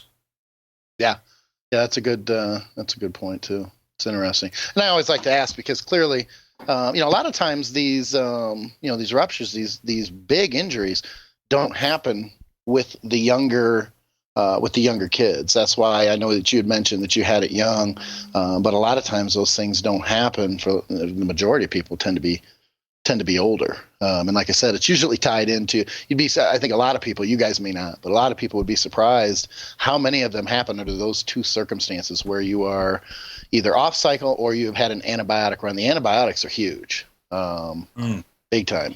So. Just an FYI, if anybody doesn't know that, they may be laughing at me going, "You dumb fucker! You think you know? I already knew that." It's like, all right, learn something. Dave, you're talking. You are hauled up right now with injuries. Do you want to maybe fill people in on what the hell's going on with you there? It started 3 months ago with me being my normal stupid self and going on a roller coaster. And I tore my neck and pec minor at first, second, and third rib. Jesus. Yeah. That was because I didn't fit in the roller coaster properly. Well, you don't say. Yes, so I got ragged around a bit like a rag doll. I was just getting over that, and I was sat downstairs doing some online work and decided the call of nature was required and went upstairs and sat on the old throne. And as I sat down, I felt my left spinal erector go into massive spasm. The result was me on the floor in screaming agony. Oh, yeah, we can relate to that one. Holy shit. Still needing to use the loo, by the way, but in no way capable of standing or anything. In fact, on my YouTube channel, there is a clip of my wife so graciously took of me crawling up the steps because I couldn't stand or walk. I spent 2 days on my back with what the doc would give us as painkillers, and they were not touching it at all. And eventually I got admitted to hospital, in which they put me on 4 grams of paracetamol, 4 grams of ibuprofen, 400 milligrams of tramadol, 80 milligrams of diazepam, 80 milligrams of baclofen, and 30 milligrams of morphine a day. Jesus. That got the pain under control.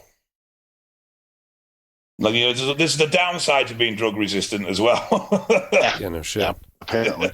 But that's an erector. That's not, I mean, that was a muscle, or was that a disc nerve? No, that was a muscle spasm. As the back pain subsided, I started getting nerval pain in my legs. Yeah. It got quite bad, where I was losing leg control and collapsing and various other things. I had an MRI. L2 is torn. L3 is bulged left and center. I have nerve impingement on the left side, which is causing left leg weakness, which I've had for a while, but just thought my left leg was a bit too weaker than my right.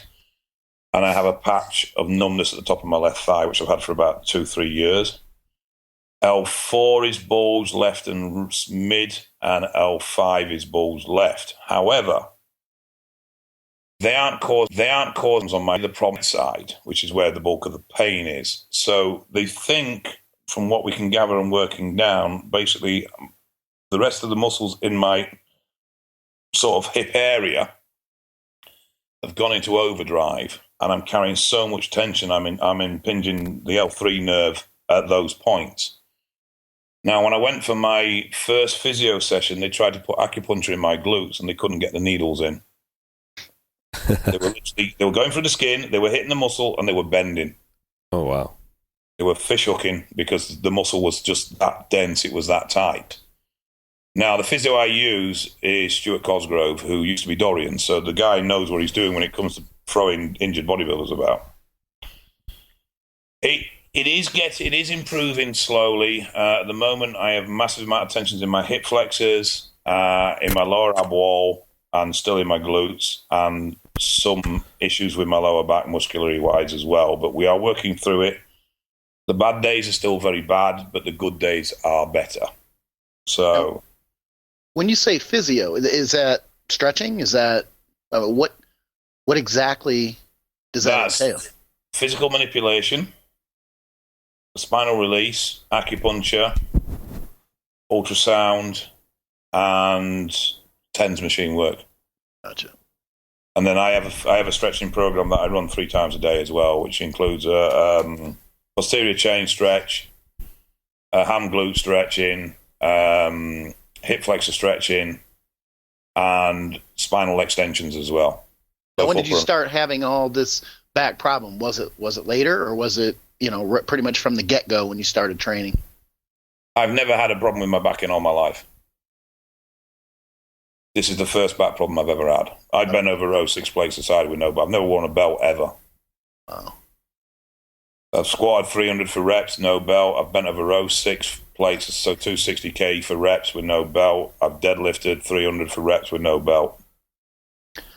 Well, and that may be part of the reason that you haven't had problems with your back. I mean, I'm a big proponent of allowing, not using a belt so that your midsection, your torso has that strength to stabilize that weight. Do you feel that, do you feel the same way, or do you feel that, hey, maybe if I had a belt, I wouldn't have those problems? I completely agree with you. I think the spinal damage has been there for a number of years, and the reason I think that was I sustained a very severe crushing injury about 8 years ago, and I was crushed by a full-size Chevy. It landed on top of me. Jesus. It actually crushed me to death. The paramedics brought me back. Now, when they checked me, they only scanned my chest cavity. They found 5 broken ribs and my chest plate was shattered. They didn't check my spine, but that was the point of impact across L2, L3, and L4. Jeez. So I think that's been there for donkey's years, to be quite honest. Yeah. And I agree with, even though the docs are saying they want me to go see a specialist, they're looking at spinal surgery, they can get stuff that ain't happening. I do think it's muscular, and I think it's muscular just by the nature of how it came on. But one of the things is, when you're my size, you carry a shitload of tension around. Just being me and moving about, I build up a shitload of tension. And unfortunately, my stretching program has never been very good. So it's now taught me the importance of stretching and the importance of improved mobility. And hopefully, come January, I'll be back firing on all 8 and back at it by hammer and tong. I'm glad that you mentioned the stretching aspect because of us, and I'm guilty, and it sounds like you are too. Had we been more proactive and kept ourselves loose, whether it be chiropractic, acupuncture, for me it's been chiropractic and stretching. That combination has kept my back injury free. Had I done that proactively, I probably wouldn't have had, well, if I would have had the injuries that I've had, they would have been far less, bad. They would have been they'd have been much more minor, I think. And it's hard to tell someone, I know looking back when I was 22, 25, you probably felt the same way, that it's just, you're not looking that far down the pike. And if I had it to do over again, I probably could have saved a lot of these injuries by being proactive. But stretching sucks almost equally as much as cardio. Oh, I don't know about that. It does suck, but cardio's bad. I really love cardio. For sure. I actually agree with you on the belt too. Not that I have any actual, I don't have any theories on it or anything. Every time I've ever tried to throw one on and then lift something, I'm like, this feels stupid and it feels awkward and I don't feel like I'm in control and I end up taking it off. I've worn a belt for maybe 2 or 3 sets my entire life. Yeah. Hate it. I've only worn one when I've been trying to train through some sort of injury that has needed some stability. Yeah, that makes sense. Wear one to make my waist look smaller and my shoulders. Yeah, I've done that one. Put it on the smallest possible loop you can. Right before you take a picture, you're doing a selfie. Isn't that called a corset? Yeah. I think so. All right, so Dave, you said you plan on January, hoping to at least get going on your goal. What's your plan for next round, and sort of take us into what you're going to be doing as we wrap up? We'll let you go pretty quick here, but fill us in on where you're at, where you're going to be heading, and what we can look forward from you in the future. Okay, start is obviously back on cycle. I'll taper up. Now, I don't run on weeklies anymore. I run on frequency of injection now. So I'll be running 750 milligram of test every other day. And I'll be running roughly 300 milligram of DECA every other day and 150 milligram of NPP every day. There will be some oxys in there to start at 200 mg, split throughout the day. So it'll be 50 a.m., 100 pre-workout, 50 p.m. So I train sort of mid-afternoon. Ancillary-wise, I'm actually going to run about 12.5 mg of Aromacin every day, 100 mg of Proviron every day. And then I'm going to take 4 weeks to taper into that, and then I'm going to run that for 4 weeks while I bring my food up to the level I feel it needs to be. I don't really count calories. I just go by how I react. I weigh all my food, so I can tell you the weights of everything at any time, but it will just get built up, and we'll see where we sit with it all. Then, for the first time ever, now I have experimented and I have played around with Slim and Growth, but I've never run it in a proper cycle format. For the first month, I'm going to run Slim post-workout, and I'm going to run between 18 and 20 IU of pharma-grade Growth every other day PM. Second month, I'm going to run 1 IU of Growth and 2 IU of Slim 30 minutes before each meal, with 6 IU of Growth pre-bed for the next month. And then I'm going to see which one was the most effective and repeat it for the third month. Interesting. We're going to, and this is the first time anybody's known about this, we are going to be doing a second film. Awesome. It's going to be less about my fat ass.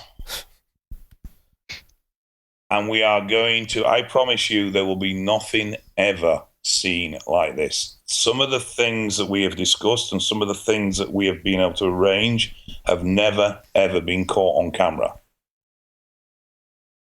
Which may include a rather covert and underground trip to a certain country that we mentioned earlier on. So we're going to try and sneak off across the border into some places that we're not allowed to be. We've got interviews with people involved within the darker side of the industry. We are getting cameras in where they've never ever been before. And I'm not just saying this to build the film up. We have put a lot of effort and work and befriended a lot of people to make sure we can get in places that we would never have otherwise been able to get into. But obviously in the background is me trying to get to 400 pounds as well. Awesome. Since we still have you here, I just checked our thread, and people, I let them know it was the last minute for questions, and people kind of dumped a few on us here. So if you're in for it, I got about 5 or 6 questions if you want to. Yeah, let's. So we'll give these people what they want. A lot of them have already been addressed in this interview. So people who wrote the questions, I'm obviously skipping over the parts we've already talked about. All right, let's see. One's interesting. If you could go back as a natty young man, how would you do things differently, training, nutrition, and with your drugs? Is there like anything you've learned now that you would apply right from the start, pretty much? Nutrition was my big downfall. Yeah. Always was. I'm still not the best on it now. Far from the best, but I get by. But yeah, I mean, I competed as a natty at 19 years. I was 199 on stage. And it always has been. I would have progressed a lot better if I'd have taken more care of my nutrition, without a doubt. I've never had a problem with the gym effort. I've never had a problem with intensity. It's just nutrition has always been my Achilles heel. And it's only really the last 2-3 years I've got my diet sorted. Well, I guess that's probably why you're hitting body levels weight and things like that you've never attained before. Here's this one, since you did bring it up real quickly. Thoughts on DNP? I'm sure that's in general, and also your brief experience with it. For me personally, and this shows how seriously I don't like this stuff, I would actually rather do more cardio. There we go. It's horrid. It's just a horrible experience. It really is. I mean, there's no way you can describe running DNP as a pleasant experience. You feel like shit. Yeah, and like you said, it's all about or should at least all be about the training. If you're taking something that makes you train and feel like shit, then what's the point? Well, that was it. I mean, I just got depressed on the stuff because I couldn't train the way I like to train. I just had no energy. I was just constantly fucked and on my ass constantly. And yes, it is effective, and I've seen some real turnarounds with this stuff, but it's not an easy alternative. It is rough stuff. It's rough to live with, and in no way is it a quick, easy fix. Yeah, absolutely. All right. Do you prefer a higher trend to test ratio on the cycle, or do you always keep your test pretty much as your... Always keep my test above my 19s, always. Okay, cool. And here's the final one. You can take it as far as you want. This guy, I'm assuming he's from Ireland, because he says, I assume Scotland is as full of fake gear as Ireland is. What are your best tips for staying away from fake gear, and what are your favorite labs? You can either address that last one if you want or not, but it's up to you. No, I'm quite. As long as you're happy with me addressing labs. Oh, sure, go for it. We don't have any censorship here. I would never touch anything that was prescribed as being pharmaceutical grade testosterone, because I have not seen any in donkey's years. Now, it may be a bit easy to get availability over there, but the stuff that comes in here normally comes as Irani or Pakistani or Indian, and most of it's counterfeit. It doesn't mean it hasn't got active ingredients. It just means it's not made by the lab it's supposed to be made by. I mean, Organon could never produce a vial that was symmetrical, ever. They've never been able to. So when you see Organon Sus 250 and the vials are all exactly the same, you know it's fake. I mean, Organon actually caught a load of fake stuff because it was packaged better than their own stuff. That's how shit their packaging is. So if someone came to me with, this is pharmaceutical grade, unless they had the actual prescription in their hand, and I'd been to the chemist with them, I wouldn't touch it with a barge pole. With UGLs, they trade by reputation. So at the end of the day, if you're hearing a lot of good things about the lab, chances are it's a half-decent lab. The problem in the UK is that because the bulk of incoming raw powders a larger percentage gets stopped at customs, if a lab has a customer base that means they have to produce 100,000 bottles a week, and they get half their raws stopped coming through custom, they're not going to drop production down to 50,000. They're going to produce 100,000 bottles at half strength. And that's the issue, and that's where we get the problems. The lab I personally use is Precision Anabolic, and I'll never use anything else. I have known him ring me and say, I'm not producing for 2 months because I can't get the raws. He said, I'm not willing to put shit out. I'm not willing to produce some at half strength, so I'm shutting down for 2 months till I get the raws in. Now, it was awkward because I had no gear, but it's like, well, if he's willing to do that, rather than produce a substandard product, then I'm sticking with him. And I've never had an issue with any of it. It's strong stuff. You know when you take it that it's the real thing. I am incredibly sensitive to testosterone from a point of view of site injection. And most labs, I could handle a Miller test prop on its own, not a problem. I'll get some swelling, but it'd be nothing massive. With precision, I can't handle more than 1/4 of a mil. It's that strong. Wow. The thing is, most of the UGLs in this country, and I'd say probably 80-85% of them are probably about 50% dosed. Which is another thing that leads to these kids running high doses because they're not getting the results of the lower stuff because they're not getting what they think they're getting. Yeah, they might be taking a certain amount of milliliters, but they're not taking the milligrams they think they are. Yeah, they may think they're taking 1,000 milligrams when in fact they're taking 400 or 500. Yeah, so I know. Nope, go ahead. I caught you wrong. Sorry. I trust the lab I use. It's given me the results. I mean, if 65 pound in 7 months with no growth and no slim, the gear had got to be good. It can't be shit to put that on me, can it, really? I mean, yeah, granted, there was water and there was fat as well, but it can't be shit if I'm putting that sort of size on in 7 months. Well, and what about the fact that your dosages are higher? And I may be presumptuous with this, but if your dosages were so much higher, are you running more concentrated gear? As an example, I mean, clearly 200 meg, prop would hurt like hell versus, 100 meg. So did that factor into the pain, or are you still just talking about 100 meg per mil prop being painful? No, it was 100 meg per mil prop, and I couldn't get any more than 25 meg at a time in with his stuff. Gotcha. Okay. My body was like a pin cushion when I tried running prop.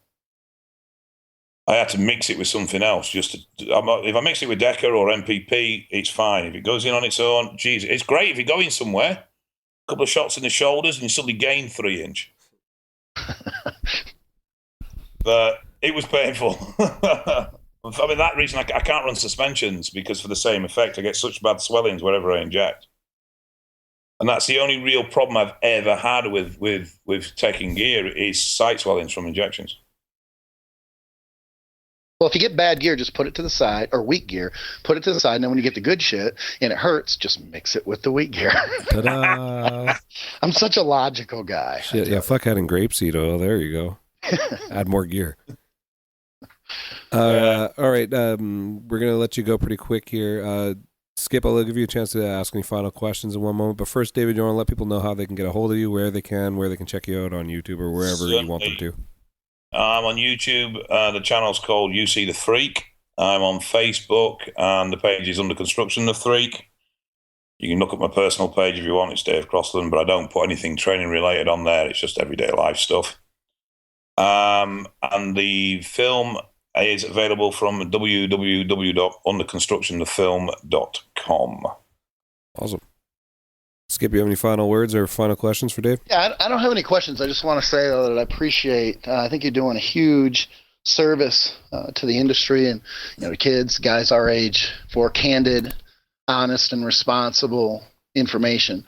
I think that a lot of us older guys have an obligation with all the shitty information out there, dishonesty, and just bullshit information to provide just quality, experienced, honest information. So I appreciate that. My pleasure. I mean, I was worried that people may look at the film as a glorification of use, and it was never intended as that. And it's nice that people have actually, because some people haven't grasped it. They haven't grasped what it's all about. But it's nice that, you have, and I appreciate that. Thank you. Awesome. Well, Dave, we greatly appreciate you coming on. I know it's getting probably a little late over there. You're a few hours ahead of us. I just want to say thank you again, and people, you can reach them on there. And I personally recommend the film. Like I said, me and Matt Meinrad both reviewed it. We both loved it. It's worth a download, and also just support people who are actually making high quality stuff in the bodybuilding industry, because no one else really is. So just check them out, and thanks again, Dave. My pleasure. Thank you for your time.